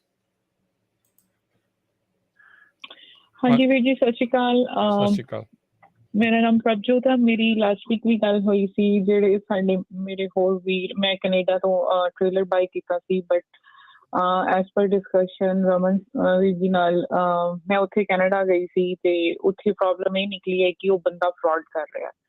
ਮੇਰਾ ਅੱਜ ਦਾ ਇੱਥੇ ਕਾਲ ਕਰਨ ਦਾ ਮਕਸਦ ਇਹ ਹੈ ਕਿ ਬਾਕੀ ਵੀ ਜਿੰਨੇ ਵੀ ਮੇਰੇ ਵੀਰ ਕੈਨੇਡਾ ਤੋਂ ਕੋਈ ਟਰੱਕ ਜਾਂ ਟ੍ਰੇਲਰ ਬਾਈ ਕਰਨ ਦੀ ਟਰਾਈ ਕਰ ਰਹੇ ਆ, ਪਲੀਜ਼ ਬੀ ਅਵੇਅਰ। ਲੋਕ ਬਹੁਤ ਜ਼ਿਆਦਾ ਜਿਹੜੇ ਆ ਉਹ ਸਾਡੇ ਨਾਲ ਫਰਾਡ ਕਰ ਰਹੇ ਆ, ਸਪੈਸ਼ਲੀ US ਲੋਕਾਂ ਨਾਲ, ਕਿਉਂਕਿ ਹੁਣ ਬਾਰਡਰ ਤੇ ਪ੍ਰੋਬਲਮ ਹੈ, ਅਸੀਂ ਹਰ ਕੋਈ ਉੱਥੇ ਜਾ ਨਹੀਂ ਪਾ ਰਿਹਾ। ਔਰ ਮੈਨੂੰ ਪੁਲਿਸ ਆਫਿਸਰ ਨੇ ਵੀ ਸਪੈਸ਼ਲੀ ਕਿਹਾ ਕਿ ਤੁਹਾਡੇ US ਦੇ ਬਹੁਤ ਲੋਕਾਂ ਦੀਆਂ ਕਾਲਾਂ ਆ ਰਹੀਆਂ, ਬਟ ਉਹ ਇੱਥੇ ਆ ਨਹੀਂ ਪਾ ਰਹੇ। ਇੱਕ ਦੂਜੇ ਨੂੰ ਦੱਸੋ। ਮੈਂ ਤੁਹਾਨੂੰ 3 ਕੰਪਨੀਆਂ ਦੇ ਨਾਮ ਦੱਸ ਰਹੀ ਹਾਂ ਜਿਹੜੇ ਕਿ ਮੈਨੂੰ ਪਤਾ ਆ, ਜਿਨ੍ਹਾਂ ਨੇ ਮੇਰੇ ਨਾਲ ਫਰਾਡ ਕੀਤਾ ਆ। That's JBH Express Limited, JBH Trucking Group Limited ਤੇ CLX Group Inc. ਬੰਦੇ ਦਾ ਨਾਮ ਹੈਗਾ ਜਾਦਵਿੰਦਰ ਸਿੰਘ। ਉਹ ਤੁਹਾਨੂੰ ਡਿਫਰੈਂਟ ਨਾਮ ਲੈ ਕੇ ਤੁਹਾਡੇ ਨਾਲ ਗੱਲ ਕਰਦਾ ਆ, ਤੁਹਾਨੂੰ ਪੂਰਾ ਆਪਣੇ ਕੌਨਫੀਡੈਂਸ 'ਚ ਲੈਂਦਾ ਆ, ਤੁਹਾਨੂੰ ਲਾਈਕ ਫੈਮਿਲੀ ਵਾਂਗੂ ਟ੍ਰੀਟ ਕਰਦਾ ਆ, ਤੁਹਾਨੂੰ ਉਹ ਟ੍ਰੇਲਰ ਵੀ ਦਿਖਾਉਂਦਾ ਆ। ਇਹ ਨਹੀਂ ਹੈ ਕਿ ਉੱਥੇ ਬੰਦਾ ਹੈ ਨਹੀਂ ਹੈ, ਬੰਦਾ ਹੈਗਾ, ਉੱਥੇ ਟ੍ਰੇਲਰ ਵੀ ਹੈਗੇ ਆ, ਬਟ ਉਹ ਪੇਪਰਸ ਦੇ ਥਰੂ ਮਲਟੀਪਲ ਲੋਕਾਂ ਨੂੰ ਇੱਕੋ ਚੀਜ਼ ਵੇਚੀ ਜਾ ਰਿਹਾ। ਜੀ, ਧੰਨਵਾਦ। ਜੇ ਉਹ ਕੰਪਨੀ ਵਾਲੇ ਵੀ ਸੁਣਦੇ ਹੋਣ, ਜ਼ਰੂਰ ਸਾਨੂੰ ਕੰਟੈਕਟ ਕਰ ਸਕਦੇ ਵੀ ਉਹਨਾਂ ਦੀ ਕੀ ਕਲੈਰੀਫਿਕੇਸ਼ਨ ਹੈਗੀ ਆ। ਠੀਕ ਆ ਜੀ। ਜੀ ਜੀ, ਬਿਲਕੁਲ। ਸੋ ਇਹਨਾਂ ਦੇ ਨਾਲ ਇਹ ਚੀਜ਼ ਜਿਹੜੀ ਉਹ ਵਾਪਰੀ ਆ। ਸੋ ਇਹਨਾਂ ਨੇ ਆਪਣਾ ਜਿਹੜਾ ਹੱਡ ਬੀਤੀ ਉਹ ਆਪਾਂ ਨੂੰ ਬਿਆਨ ਕੀਤੀ ਆ। ਅਗਲੇ ਕਾਲਰ ਨੇ ਦਵਿੰਦਰ ਜੀ। ਰਾਜਕਰਨ, ਇੱਥੇ ਮੈਂ ਗੱਲ ਕਹਿ ਰਿਹਾ, ਇੱਕ ਜਿਹੜਾ ਕੁਐਸਚਨ ਸੀਗਾ ਪਿਛਲਾ, ਜਿਹੜਾ ਸੀਗਾ ਆਪਣਾ 90 ਡੇ ਇੰਸਪੈਕਸ਼ਨ ਕੋਲੋਂ 90 ਡੇ, ਉਹ 90 ਡੇ ਮਕੈਨਿਕ ਕੋਲੋਂ ਹੀ ਹੋਣੀ ਹੈਗੀ ਆ, ਉਹ ਆਪ ਸੈਲਫ ਨਹੀਂ ਕਰ ਸਕਦੇ ਹੈਗੇ। ਠੀਕ ਹੈ ਜੀ। ਤੇ ਡੈਫੀਨੇਟਲੀ ਜਿਹੜਾ ਪ੍ਰਭਜੋਤ ਹੁਣਾਂ ਨੇ ਗੱਲ ਕੀਤੀ ਹੈਗੀ, ਅਸੀਂ ਲਾਸਟ ਵੀਕ 2-3 ਕੀਤੀ ਹੈਗੀ ਇਹਦੇ ਮੁੱਦੇ ਦੇ ਉੱਤੇ, ਤੇ ਇਹੋ ਹੀ ਕਿਹਾ ਸੀਗਾ ਕਿ ਤੁਸੀਂ ਵਾਂਸ ਉਧਰ ਵਿਜ਼ਿਟ ਕਰਕੇ ਦੇਖੋ, ਪਤਾ ਕਰਕੇ ਦੇਖੋ ਕਿ ਉੱਥੇ ਹੈ ਕੀ, ਚੱਲ ਕੀ ਰਿਹਾ। ਸੋ ਉਹ ਸਾਰਾ ਕੁਝ ਕਰਨ ਤੋਂ ਬਾਅਦ ਇਹ ਸਾਰਾ ਡੀਟੇਲ ਪਤਾ ਲੱਗਾ। ਸੋ ਪਲੀਜ਼ ਜਿਹੜਾ ਇਹ ਕੰਮ ਏਦਾਂ ਆ, ਕ੍ਰਾਸ ਬਾਰਡਰ ਦਾ ਬਹੁਤ ਜ਼ਿਆਦਾ ਧਿਆਨ ਹੋ ਜਾਵੇ। ਜੇ ਕੋਈ ਚੀਜ਼ ਬਾਏ ਵੀ ਕਰਨੀ ਆ ਤਾਂ ਪਲੀਜ਼ ਡੀਲਰ ਕੋਲੋਂ ਬਾਏ ਕਰੋ, ਨਾ ਕਿ ਪ੍ਰਾਈਵੇਟ ਪਾਰਟੀ ਕੋਲੋਂ। ਜੀ। ਅਗਲੇ ਕਾਲਰ ਨੇ ਦਵਿੰਦਰ। ਹਾਂਜੀ ਭਾਜੀ, ਜਿਹੜੇ ਆਪਣੇ ਟਰੱਕ ਆ ਰਹੇ ਵੀ ਉਹਨਾਂ ਦੇ ਚਿੱਪਾਂ ਨਹੀਂ ਮਿਲਦੀਆਂ ਤਾਂ ਮਹਿੰਗੇ ਨੇ। ਜਿਹੜੇ ਆਪਣੇ ਟਰਾਲੇ ਉਹਨਾਂ ਦੀ ਕਿਹੜੀ ਚਿੱਪ ਲੱਗਦੀ ਆ ਜੀ, ਉਹ ਨਹੀਂ ਮਿਲਦੇ, ਲੱਖ ਦੇ ਹੋਈ ਜਾਂਦੇ ਆ ਜੀ। ਕੱਟਿਓ ਨਾ ਫੋਨ ਪਲੀਜ਼। ਬਸ ਜੀ, ਉਹ ਇਹ ਜਦੋਂ ਹੋ ਜਾਣੇ ਸਸਤੇ ਜਿਸ ਹਿਸਾਬ ਨਾਲ ਲੋਡ ਹੁਣ ਥੱਲੇ ਜਾ ਰਹੇ ਆ ਰਮਨ ਜੀ ਕਿ ਨਹੀਂ? ਨਹੀਂ ਭਾਜੀ, ਇਹੋ ਹੀ ਚੀਜ਼ ਦੀ ਆਪਾਂ ਪਿਛਲੇ 4-5-6 ਮਹੀਨਿਆਂ ਤੋਂ ਵਾਰਨਿੰਗ ਦੇ ਰਹੇ ਸੀਗੇ ਕਿ ਨਾ ਵਧਾਓ ਰੇਟ, ਨਾ ਪੇ ਕਰੋ ਇੰਨੇ ਰੇਟ, ਕਿਉਂਕਿ ਇੱਕ ਵਾਰੀ ਰੇਟ ਵੱਧ ਕੇ ਮੁੜ ਕੇ ਘਟਣੇ ਨਹੀਂ। ਇੱਕ ਇਕਵਿਪਮੈਂਟ ਦੀ ਪ੍ਰਾਈਸਿੰਗ ਜਿਹੜੀ ਹੈ ਨਾ, ਇਕਵਿਪਮੈਂਟ ਦੀ ਪ੍ਰਾਈਸਿੰਗ ਇੱਕ ਵਾਰੀ ਵੱਧ ਗਈ, ਇਹ ਮੁੜ ਕੇ ਇੰਨੀ ਨਹੀਂ ਘਟਣੀ ਜਿੰਨੀ ਵਧੀ ਆ। ਹੁਣ ਇਸ ਵੇਲੇ ਜਿਹੜੀ ਡਰਾਈ ਵੈਨ 32,000 ਦੀ ਵਿਕਦੀ ਸੀਗੀ ਪਿਛਲੇ ਸਾਲ, ਉਹ ਅੱਜ 90,000 ਦੀ ਲੋਕੀ ਖਰੀਦ ਰਹੇ ਆ।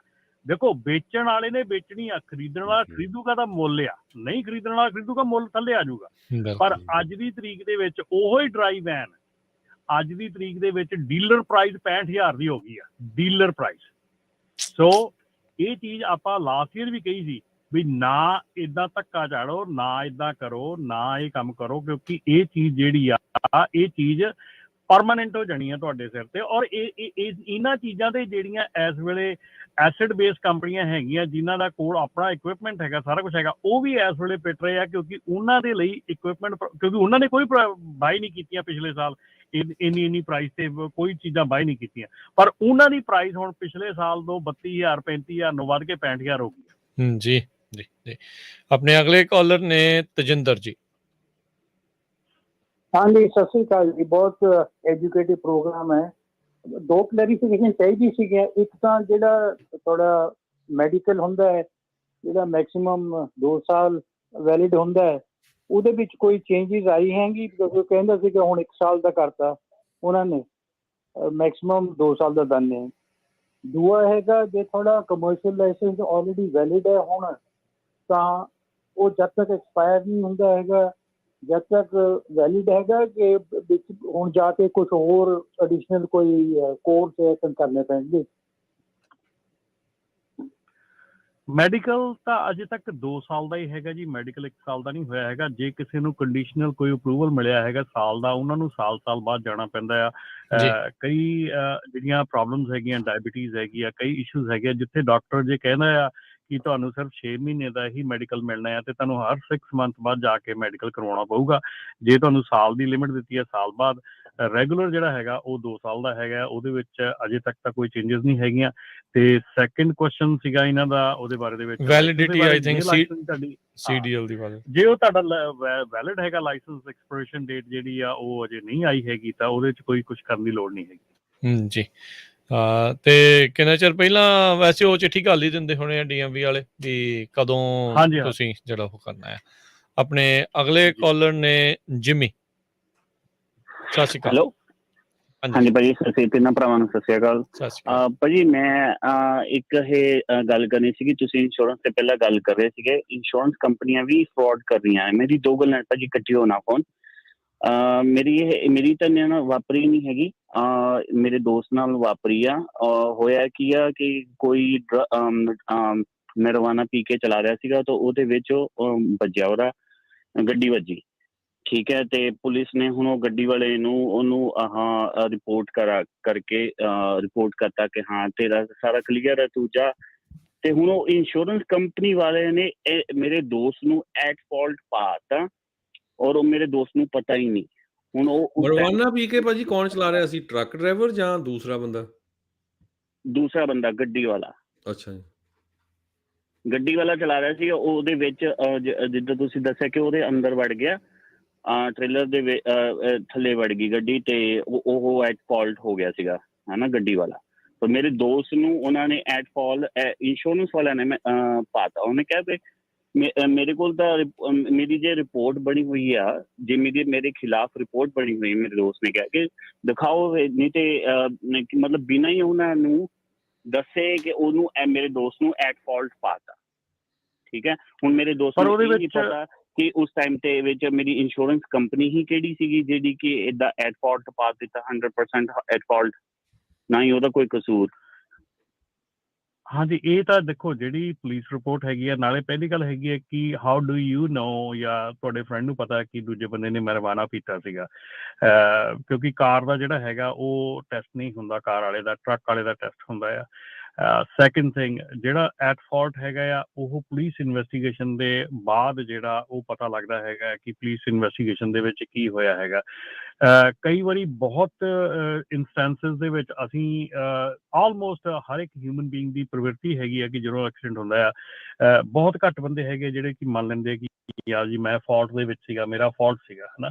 ਤੇ ਪਰ ਕਈ ਵਾਰੀ ਜਿਹੜਾ ਹੈਗਾ ਉਹ ਇੱਕ ਇੰਸਟੈਂਸ ਤੇ ਮੈਂ ਜ਼ਰੂਰ ਕਹੂੰਗਾ ਕਿ ਜਿਹੜੇ ਵੱਡੇ ਟਰੱਕ ਹੈਗੇ ਆ, ਮੋਸਟਲੀ ਇਹ ਸੋਚ ਲਿਆ ਜਾਂਦਾ ਕਿ ਉਹਨਾਂ ਦੀ ਇੰਸ਼ੋਰੈਂਸ ਜਿਹੜੀ ਹੈਗੀ ਆ ਭਾਰੀ ਹੈਗੀ ਆ, ਵੱਡੀ ਇੰਸ਼ੋਰੈਂਸ ਹੈਗੀ ਆ, ਇਸ ਕਰਕੇ ਉਹਨਾਂ ਨਾਲ ਨੂੰ ਥੋੜ੍ਹੇ ਜਿਹਾ ਜਿਹੜੇ ਲਾਇਰਸ ਵੀ ਆ, ਜਿਹੜੇ ਹੋਰ ਵੀ ਆ, ਉਹ ਬੈਂਡ ਓਵਰ ਹੋ ਜਾਂਦੇ ਆ ਕਿ ਇਹ ਚੀਜ਼ ਜਿਹੜੀ ਆ ਇੱਧਰੋਂ ਹੀ ਹੋਈ ਹੋਣੀ ਆ, ਕਿਉਂਕਿ ਉਹਨਾਂ ਨੂੰ ਮਨੀ ਜਿਹੜੀ ਆ ਉੱਧਰੋਂ ਹੀ ਬਣ ਸਕਦੀ ਆ। ਕਾਰ ਦਾ ਜਿਹੜੀ ਕਵਰੇਜ ਆ ਬਹੁਤ ਥੋੜ੍ਹੀ ਹੁੰਦੀ ਆ, ਇਸ ਕਰਕੇ ਉੱਧਰ ਨੂੰ ਘੱਟ ਜਿਹੜਾ ਜਾਂਦੇ ਆ। ਸੋ ਇਸ ਕਰਕੇ ਹੋ ਸਕਦਾ। ਬਾਕੀ ਜਿਹੜੀ ਪੁਲਿਸ ਇਨਵੈਸਟੀਗੇਸ਼ਨ ਹੈ ਤੁਹਾਨੂੰ ਉਹ ਦੇਖਣੀ ਚਾਹੀਦੀ ਆ ਕਿ ਉਹਨੇ ਕੀ ਕਿਹਾ ਆ। ਇੰਸ਼ੋਰੈਂਸ ਕੰਪਨੀ ਨੇ ਆਪਣੇ ਆਪ ਫਾਲਟ 'ਚ ਮੋਸਟਲੀ ਨਹੀਂ ਪਾਉਂਦੇ ਹੁੰਦੇ, ਉਹ ਸਿਰਫ ਇੰਸ਼ੋਰੈਂਸ ਕੰਪਨੀ ਦੇ ਜਿਹੜੇ ਆ ਉਹ ਜਿਹੜੀ ਇੰਸ਼ੋਰੈਂਸ ਕੰਪਨੀ ਆ ਉਹ ਪੁਲਿਸ ਰਿਪੋਰਟ ਦੇ ਉੱਤੇ ਜਾਂਦੀ ਆ, ਤੇ ਫਿਰ ਉਹ ਆਪਣਾ ਫੈਸਲਾ ਵੀ ਜਿਹੜਾ ਸੈਪਰੇਟ ਰੱਖਦੇ ਆ। ਨਾਲੇ ਵੀ ਇੰਸ਼ੋਰੈਂਸ ਕੰਪਨੀ ਕਾਹਦੇ ਕਰੂਗੀ ਇਦਾਂ ਵੀ ਮੈਂ ਜੀ ਫਾਲਟ ਤੇ, ਜਦੋਂ ਕਿ ਉਹਨਾਂ ਨੂੰ ਪਤਾ ਵੀ ਪੈਸੇ ਦੇਣੇ ਪੈਣੇ ਆ, ਠੀਕ ਹੈ ਕਿ ਨਹੀਂ। ਸੋ ਜੇ ਉਹਨਾਂ ਨੂੰ ਲੱਗਾ ਫਾਲਟ ਆ ਤਦੇ ਹੀ ਉਹਨੇ ਕਿਹਾ, ਨਹੀਂ ਕਾਹਦੇ ਉਹ ਕਰੂਗੇ, ਠੀਕ ਹੈ ਕਿ ਨਹੀਂ। ਹਾਂਜੀ ਭਾਜੀ, ਇੱਥੇ ਇੱਕ ਹੋਰ ਕੁਐਸਚਨ ਸੀਗਾ। ਮੈਂ ਨਾ ਹੁਣ ਇੱਥੇ ਹੀ ਨਵੀਂ ਜੌਬ ਦੇਖ ਰਿਹਾ ਸੀਗਾ, ਤੇ ਇਹਦੇ ਵਿੱਚ ਮੈਨੂੰ ਨਾ ਇੱਕ ਇੰਪਲੋਇਰ ਨੇ ਇੱਕ ਇੱਦਾਂ ਦਾ ਕੰਟਰੈਕਟ ਬਣਾਇਆ ਹੋਇਆ। ਮੈਂ ਇਹ ਪੁੱਛਣਾ ਚਾਹੁੰਦਾ ਸੀ, ਇੱਦਾਂ ਦਾ ਲੀਗਲ ਵੀ ਹੈ, ਇਹ ਕੰਟਰੈਕਟ ਬਣਾ ਸਕਦੇ ਆ? ਹੁਣ ਉਹਨਾਂ ਨੇ ਕਿਹਾ ਕਿ ਹਾਂ ਸਾਡੀ ਜਿਹੜੀ ਕੰਟਰੈਕਟ ਉਹਨਾਂ ਨੇ ਇਹ ਬਣਾਇਆ ਕਿ ਹਾਂ ਜੇ ਤੁਹਾਡਾ ਡੈਮੇਜ ਹੁੰਦਾ ਹੈ, ਹਜੇ ਮੈਂ ਪੇਰੋਲ ਤੇ ਕੰਮ ਕਰਨਾ, ਹਜੇ ਕੋਈ ਇਹ ਨਹੀਂ ਹੈਗਾ ਕਿ ਮੈਂ ਉਹ ਲੈਣਾ ਆ। ਅੱਛਾ, ਕੰਟਰੈਕਟ ਬਣਾਇਆ ਕਿ ਹਾਂ ਜੇ ਤੁਹਾਡਾ ਟੈਂਪਰੇਚਰ ਰਿਫਿਊਜ਼ ਹੋ ਕੇ, ਹੁਣ ਦੇਖੋ ਮਿਸਕਮਿਊਨੀਕੇਸ਼ਨ ਤਾਂ ਬ੍ਰੋਕਰ ਤੋਂ ਵੀ ਹੋ ਸਕਦੀ ਆ, ਕੰਪਨੀ ਤੋਂ ਵੀ ਹੋ ਸਕਦੀ ਹੈ, ਸ਼ਿਪਰ ਤੋਂ ਹੋ ਸਕਦੀ ਆ। ਉਹ ਕਹਿੰਦੇ ਨਹੀਂ, ਜੇ ਉਹ ਸਾਰੀ ਰਿਸਪੌਂਸਿਬਿਲਿਟੀ ਡਰਾਈਵਰ ਤੇ ਆ ਤੇ ਤੁਸੀਂ ਉਹ ਪੇ ਕਰੋਗੇ। ਹੁਣ ਉਹ ਤਾਂ ਹਜ਼ਾਰਾਂ ਡਾਲਰਾਂ ਦੇ ਵਿੱਚ ਨੁਕਸਾਨ ਹੋ ਜਾਂਦਾ। ਫਿਰ ਦੂਜੀ ਗੱਲ, ਜੇ ਡਰਾਈਵ ਕਰਦੇ ਹੋਏ ਤੁਹਾਡਾ ਕਿਡ ਖਰਾਬ ਹੋ ਜਾਂਦੀ ਆ, ਕੁਝ ਖਰਾਬ ਲੋਡ ਖਰਾਬ ਹੋ ਜਾਂਦਾ, ਉਹ ਵੀ ਡਰਾਈਵਰ ਦੀ ਰਿਸਪੌਂਸਿਬਿਲਿਟੀ। ਜੇ ਨਹੀਂ ਕਵਰ ਹੋਇਆ ਇੰਸ਼ੋਰੈਂਸ ਦੇ ਵਿੱਚ, ਡਿਡਕਟੇਬਲ ਨਹੀਂ ਕਵਰ ਹੋਇਆ, ਤੇ ਉਹ ਡਰਾਈਵਰ ਦੀ ਰਿਸਪੌਂਸਿਬਿਲਿਟੀ। ਕਿਉਂਕਿ ਮੈਂ ਅੱਜ ਤੱਕ ਇੰਨੀਆਂ ਕੰਪਨੀਆਂ ਨਾਲ ਕੰਮ ਕੀਤਾ, ਮੇਰੇ ਕੋਲ ਤਾਂ ਕਿਸੇ ਨੇ ਇੱਦਾਂ ਦਾ ਸਾਈਨ ਨਹੀਂ ਲਿਆ। ਪਰ ਇਹ ਕੰਟਰੈਕਟ ਬਣਾਉਣਾ ਇੱਦਾਂ ਦਾ ਲੀਗਲ ਹੈ ਇਹ ਕੰਮ? ਜੀ ਨਹੀਂ ਜੀ, ਇੱਦਾਂ ਦਾ ਕੰਟਰੈਕਟ ਨਹੀਂ ਬਣਾ ਸਕਦੇ ਹੈਗੇ ਕੋਈ ਵੀ ਕੰਪਨੀ ਜਿਹੜੀ ਆ। ਦੇਖੋ, ਡਰਾਈਵਰ ਦੀ ਇੱਕ ਇਨੀਸ਼ੀਅਲ ਰਿਸਪੌਂਸਿਬਿਲਿਟੀ ਹੁੰਦੀ ਆ ਜਦੋਂ ਉਹ ਲੋਡ ਚੱਕਦਾ ਆ, ਉਹਦੀ ਇਨੀਸ਼ੀਅਲ ਰਿਸਪੌਂਸਿਬਿਲਿਟੀ ਆ ਕਿ ਲੋਡ ਆਪਣਾ ਚੈੱਕ ਕਰੇ, ਟੈਂਪਰੇਚਰ ਚੈੱਕ ਕਰੇ, ਜਿਹੜੇ ਟੈਂਪਰੇਚਰ 'ਚ ਉਹਨੂੰ ਕਿਹਾ ਗਿਆ ਉਸ ਟੈਂਪਰੇਚਰ ਚੁੱਕੇ। ਜੇ ਉਹ ਡੂ ਡਿਲੀਜੈਂਸ ਕਰਦਾ ਆ, ਲੋਡ ਨੂੰ ਸਿਕਿਉਰ ਕਰਦਾ ਆ, ਲੋਡ ਲੌਕਸ ਲਾਉਂਦਾ ਆ, ਹਰ ਸੰਭਵ ਕੋਸ਼ਿਸ਼ ਕਰਦਾ ਆ ਕਿ ਉਹਦਾ ਜਿਹੜਾ ਲੋਡ ਖਰਾਬ ਨਾ ਹੋਵੇ। ਫਿਰ ਵੀ ਜੇ ਲੋਡ ਖਰਾਬ ਹੁੰਦਾ ਹੈ, ਫਿਰ ਵੀ ਜੇ ਇਸ਼ੂਜ਼ ਖੜੇ ਹੁੰਦੇ ਆ ਕਿਸੇ ਤਰੀਕੇ ਨਾਲ ਵੀ, ਤੇ ਜਿਹੜੀ ਇੱਦਾਂ ਦੇ ਕੰਟਰੈਕਟਸ ਹੈਗੇ ਆ ਉਹ ਨਹੀਂ ਬਣਾਏ ਜਾ ਸਕਦੇ। ਉਹਦੇ ਵਿੱਚ ਡਰਾਈਵਰ ਆਪਣੀ ਡੂ ਡਿਲੀਜੈਂਸ ਕਰੇ। ਮੈਂ ਇੱਥੇ ਇਹ ਕਹਿ ਰਿਹਾ ਕਿ ਡਰਾਈਵਰ ਇਹ ਨਹੀਂ ਕਿ ਡਰਾਈਵਰ ਨੇ ਅਣਗਹਿਲੀ ਕੀਤੀ, ਜਿੱਦਾਂ ਮਰਜ਼ੀ ਲੋਡ ਲਾਤਾ, ਜਿੱਥੇ ਮਰਜ਼ੀ ਪਿਆ, ਜਿੱਦਾਂ ਮਰਜ਼ੀ ਗਿਆ, ਪਰ ਉਹਨੇ ਚੱਕ ਕੇ ਬਾਹਰ ਲਿਆਂਦਾ। ਤੇ ਜੇ ਉਹਦਾ ਕਲੇਮ ਪੈਂਦਾ ਤਾਂ ਡੈਫੀਨੇਟਲੀ ਕਈ ਕੰਪਨੀਆਂ ਹੈਗੀਆਂ ਜਿਹੜੀਆਂ ਇੰਪੋਜ਼ ਕਰਨ ਦੀ ਕੋਸ਼ਿਸ਼ ਕਰਦੀਆਂ। ਮੈਂ ਇਹ ਨਹੀਂ ਕਹੂੰਗਾ ਕਿ ਉਹ ਮਾਮਲਿਆਂ ਦੇ ਵਿੱਚ ਵੀ ਠੀਕ ਆ, ਪਰ ਜਿਹੜੇ ਇਸ ਤਰ੍ਹਾਂ ਦੇ ਕੰਟਰੈਕਟ ਹੈਗੇ ਉਹ ਨਹੀਂ ਬਣਾਏ ਜਾ ਸਕਦੇ, ਔਰ ਡਰਾਈਵਰ ਦੇ ਉੱਤੇ ਇਦਾਂ ਦੇ ਜਿਹੜੇ ਕਾਸਟ ਜਿਹੜੀ ਹੈਗੀ ਉਹ ਨਹੀਂ ਪਾਸ ਆਨ ਕੀਤੀ ਜਾ ਸਕਦੀ।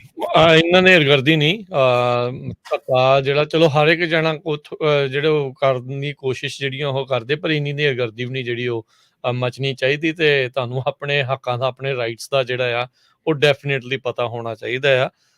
ਸੋ ਅਗਲੇ ਜਿਹੜੇ ਆਪਣੇ ਨਾਲ ਕਾਲਰ ਨੇ 209 ਏਰੀਆ ਕੋਡ ਤੋਂ, ਸਤਿ ਸ਼੍ਰੀ ਅਕਾਲ ਜੀ। ਸਤਿ ਸ਼੍ਰੀ ਅਕਾਲ, ਮੈਂ ਬੋਲਦਾ ਵੀਰ ਜੀ। ਮੈਂ ਸਵਾਲ ਇਹ ਰੱਬ ਜਾ ਕੇ ਮੈਨੂੰ ਨੰਬਰ ਦੇ ਦਿਓ। ਆਪਣੇ ਇੱਕ ਲੜਕੇ ਦਾ ਨਾ ਔਰੀਗਨ ਦੇ ਵਿੱਚ ਟਿਕਟ ਮਿਲੀ ਸੀ ਤੇ ਉਹ ਕਲੀਅਰ ਹੋਈ ਆ, ਤੇ ਆਪਣੀ ਡੀਐਮਏ ਨੇ ਸੈਗਮੈਂਟ ਭੇਜੀ। ਉਹ ਡੀਐਮਏ ਐਡ ਵੀ ਕਰ ਰਿਹਾ, 2-3 ਵਾਰੀ ਕੇਸ ਹੋ ਚੁੱਕਿਆ, ਗੱਲਬਾਤ ਵੀ ਹੋ ਚੁੱਕੀ ਆ। ਉਹਨੇ ਵੀ ਸਾਡੇ ਕੋਲ ਪਹੁੰਚੀ ਸੀਗੀ, ਉਹਨੇ ਭੇਜ ਦਿੱਤੀ ਆ, ਉੱਥੋਂ ਜਾ ਕੇ ਵੀ ਲਿਆਂਦੀ ਆ। ਇਹ ਲਾਇਸੈਂਸ ਸਸਪੈਂਡ ਕਰ ਰਿਹਾ ਤੇ ਜਾਂ ਵਕੀਲ ਕਰਨਾ ਪਊਗਾ। ਕੀ ਚੀਜ਼ ਤੁਸੀਂ ਦੱਸ ਸਕਦੇ ਨੇ ਇਹਦੇ ਬਾਰੇ? ਮੈਨੂੰ ਰਮਨ ਜੀ ਦਾ ਨੰਬਰ ਦੇ ਦਿਓ ਜੀ। ਜੀ ਠੀਕ ਹੈ ਜੀ, ਇਹਨਾਂ ਨੂੰ ਤੁਸੀਂ ਪ੍ਰੋਗਰਾਮ ਤੋਂ ਬਾਅਦ ਕਾਲ ਕਰ ਲਿਓ 8776221313 877 622 1313 ਤੇ। ਜੀ ਹਾਂ, ਰਾਜਕਰਨ ਇਹ ਜਿਹੜੀ ਸਿਚੁਏਸ਼ਨ ਹੈਗੀ ਇਹਦੇ ਵਿੱਚ ਲਾਇਰ ਹੀ ਬੈਟਰ ਰਹੂਗਾ, ਕਿਉਂਕਿ ਤੁਸੀਂ ਜੇ ਸਾਰੀ ਗੱਲਬਾਤ ਆਲਰੇਡੀ ਕਰ ਚੁੱਕੇ ਆ, ਹਰ ਚੀਜ਼ ਕਰ ਚੁੱਕੇ ਆ, ਦੈਨ ਲਾਇਰ ਜਿਹੜਾ ਹੈਗਾ ਆ ਉਹ ਹੀ ਬੈਸਟ ਪੋਸੀਬਲ ਵੇ ਹੈਗਾ ਕਿ ਤੁਹਾਨੂੰ ਉਹ ਡੀਲ ਕਰ ਸਕਦੇ ਇਹਦੇ ਵਿੱਚ। ਜੀ ਥੈਂਕ ਯੂ ਜੀ। ਆਪਣੇ ਅਗਲੇ ਬਾਕੀ ਕਾਲ ਤੁਸੀਂ ਕਾਲ ਕਰ ਲਿਓ ਫਿਰ ਦੇਖ ਲਿਓ। ਜੀ ਗੁਰਦੇਵ ਜੀ ਸਤਿ ਸ਼੍ਰੀ ਅਕਾਲ। ਮਿੱਟੀ ਲੱਗੀ ਸੀ ਮੈਂ ਮਿੱਟੀ ਲੱਗੀ ਸੀ ਮੈਂ ਟਰੱਕ ਮਿੱਟੀ ਵਾਲਾ ਟਰੱਕ। ਗੁਰਦੇਵ ਜੀ ਤੁਸੀਂ ਆਉਣੇ ਹੋ ਨਾ, ਤੁਸੀਂ ਹਾਂਜੀ ਪੁੱਛ ਲਓ ਜੀ ਕੀ ਕਹਿ ਰਹੇ ਹੋ। ਹਾਂਜੀ ਭਾਜੀ ਜੀ ਜੀ ਗੁਰਦੇਵ ਜੀ ਸਤਿ ਸ਼੍ਰੀ ਅਕਾਲ ਭਾਜੀ। ਮੈਂ ਸਵਾਲ ਇਹ ਪੁੱਛਣਾ ਸੀ, ਉਹ ਵਕੀਲ ਹੁਣ ਜਿੱਦਾਂ ਆਂਦਾ ਵੀ ਉਹ ਡਰਾਈਵਰ ਦੀ ਉਹਦੀ ਕੰਪਨੀ ਦੀ ਇੰਸ਼ੋਰੈਂਸ ਥੋੜੀ ਸੀ ਤੇ ਤੁਹਾਨੂੰ ਵੀ 30,000 ਹੀ ਪੇ ਕਰ ਸਕਦੇ ਇਹ ਤੋਂ ਵੱਧ ਨਹੀਂ, ਤੇ ਉਹ ਮੇਰਾ ਜਿੱਦਾਂ ਮੈਂ ਸਾਲ ਇੱਕ ਘਰ ਬੈਠਾ ਰਿਹਾ, ਲਾਸ ਵੀ ਹੋਇਆ ਮੇਰਾ, ਤੇ ਮੈਂ ਕੀ ਕਰ ਸਕਦਾ? ਦੇਖੋ ਜੀ, ਉਹ ਲਾਇਰ ਜਿਹੜਾ ਹੈਗਾ ਉਹ ਕੰਪਨੀ ਦੇ ਉੱਤੇ ਜਾ ਸਕਦਾ, ਕੰਪਨੀ ਦੀ ਲਾਇਬਿਲਿਟੀ ਇੰਸ਼ੋਰੈਂਸ ਹੁੰਦੀ ਆ, ਹੋਰ ਕਈ ਚੀਜ਼ਾਂ ਹੁੰਦੀਆਂ। ਸੋ 30,000 ਦੀ ਕੋਈ ਆਪਣੀ ਕਾਰ ਦੀ ਪਾਲਿਸੀ ਥੋੜੀ ਹੈ ਕਿ 30,000 ਮੈਡੀਕਲ ਦੇ ਪੇ ਕਰਨੇ ਆ ਤੇ ਦੈਟਸ ਡਨ। ਉਹ ਕੰਪਨੀ ਦੀ ਇੰਸ਼ੋਰੈਂਸ ਇਹਨਾਂ ਨਾਲੋਂ ਵੱਧ ਹੁੰਦੀ ਹੈ ਜੀ। ਕੰਪਨੀ ਦੀ ਇੰਸ਼ੋਰੈਂਸ ਸਿਰਫ 30,000 ਨਹੀਂ ਹੁੰਦੀ। ਜੇ ਉਹਨਾਂ ਦੀ 30,000 ਹੈਗੀ ਹੈ ਤਾਂ ਦੈਨ ਦੇ ਆਰ ਪਰਸਨਲੀ ਉਹ ਲਾਇਬਲ ਹੈਗੇ ਉਸ ਚੀਜ਼ ਲਈ। ਸੋ ਉਹਦੇ ਲਈ ਤੁਸੀਂ ਤੁਹਾਡਾ ਜਿਹੜਾ ਲਾਇਰ ਹੈਗਾ ਮੇ ਬੀ ਲਾਇਰ ਨੂੰ ਨਹੀਂ ਵਕੀਲ ਵਧੀਆ ਕਰੋ ਜੀ, ਤੁਸੀਂ ਸਿੱਧੀ ਗੱਲ ਇਹ ਆ। ਹਾਂ, ਲਾਇਰ ਵਧੀਆ ਕਰੋ ਕੋਈ। ਜੀ ਜੀ। ਸੋ ਇਹ ਨਾ ਹੋਵੇ ਹਾਂਜੀ ਇੱਦਾਂ ਨਹੀਂ ਹੋ ਸਕਦਾ ਵੀ ਇੰਨਾ ਨੁਕਸਾਨ ਆ, ਡਿਸੇਬਿਲਿਟੀ ਦਾ ਆ, ਬੋਡਲੀ ਇੰਜਰੀ ਆ, ਕਈ ਕੁਛ ਹੁੰਦਾ ਆ। ਨਹੀਂ ਮੰਨਦੇ ਤੇ ਫਿਰ ਲਾ ਸੂਟ ਕਰੋ। ਹੋਰ ਇਹਦੇ ਵਿੱਚ ਫਿਰ ਅਗਲਾ ਤੇ ਅਦਾਲਤ ਦੇ ਵਿੱਚ ਫਿਰ ਇਹੀ ਆ ਵੀ ਭਾਈ ਕਸੂਰ ਉਹਨਾਂ ਦਾ ਸੀਗਾ, ਨੁਕਸਾਨ ਮੈਨੂੰ ਹੋਇਆ, ਸਰੀਰ ਨੂੰ ਮੇਰਾ ਜਿਹੜਾ ਉਹ ਚੱਲਣਾ ਪਿਆ। ਲਾ ਸੂਟ ਫਿਰ ਕਰੋ ਚੰਗੇ ਵਕੀਲ ਦੇ ਨਾਲ ਮਿਲ ਕੇ, ਜੇ ਉਹ ਨਹੀਂ ਮੰਨਦੇ ਤਾਂ। ਤੇ ਸਮਾਂ ਜਿਹੜਾ ਹੁਣ ਆਪਣੇ ਪ੍ਰੋਗਰਾਮ ਦਾ ਸਮਾਪਤ ਆ। ਤੇ ਰਮਨ ਜੀ ਬਹੁਤ ਸ਼ੁਕਰੀਆ, ਬੜੀ ਮਿਹਰਬਾਨੀ ਜੀ। ਮਿਲਦੇ ਹਾਂ ਜੀ ਫਿਰ ਅਗਲੀ ਵਾਰ। ਸਤਿ ਸ਼੍ਰੀ ਅਕਾਲ ਜੀ। ਬਹੁਤ ਸ਼ੁਕਰੀਆ ਜੀ, ਧੰਨਵਾਦ ਜੀ। ਜੀ ਤੇ ਹਰਜੋਤ ਸਿੰਘ ਜੀ ਆਪਾਂ ਵੀ ਲੈਂਦੇ ਹਾਂ ਜੀ ਹੁਣ ਇਜਾਜ਼ਤ, ਤੇ ਮਿਲਦੇ ਹਾਂ ਜੀ ਅਗਲੀ ਵਾਰ। ਉਦੋਂ ਤੱਕ ਲਈ ਮੇਰੇ ਰਾਜਕਨਵੀਰ ਸਿੰਘ ਵੱਲੋਂ ਤੇ ਹਰਜੋਤ ਸਿੰਘ ਵੱਲੋਂ ਤੁਹਾਨੂੰ ਸਾਰਿਆਂ ਨੂੰ ਪਿਆਰ ਸਤਿਕਾਰ ਸਨ ਜੀ। ਸਤਿ ਸ਼੍ਰੀ ਅਕਾਲ। ਸਤਿ ਸ਼੍ਰੀ ਸੁਣਦੇ ਰਹੋ ਅਕਾਲ ਜੀ ਪੰਜਾਬੀ ਰੇਡੀਓ ਯੂਐਸ।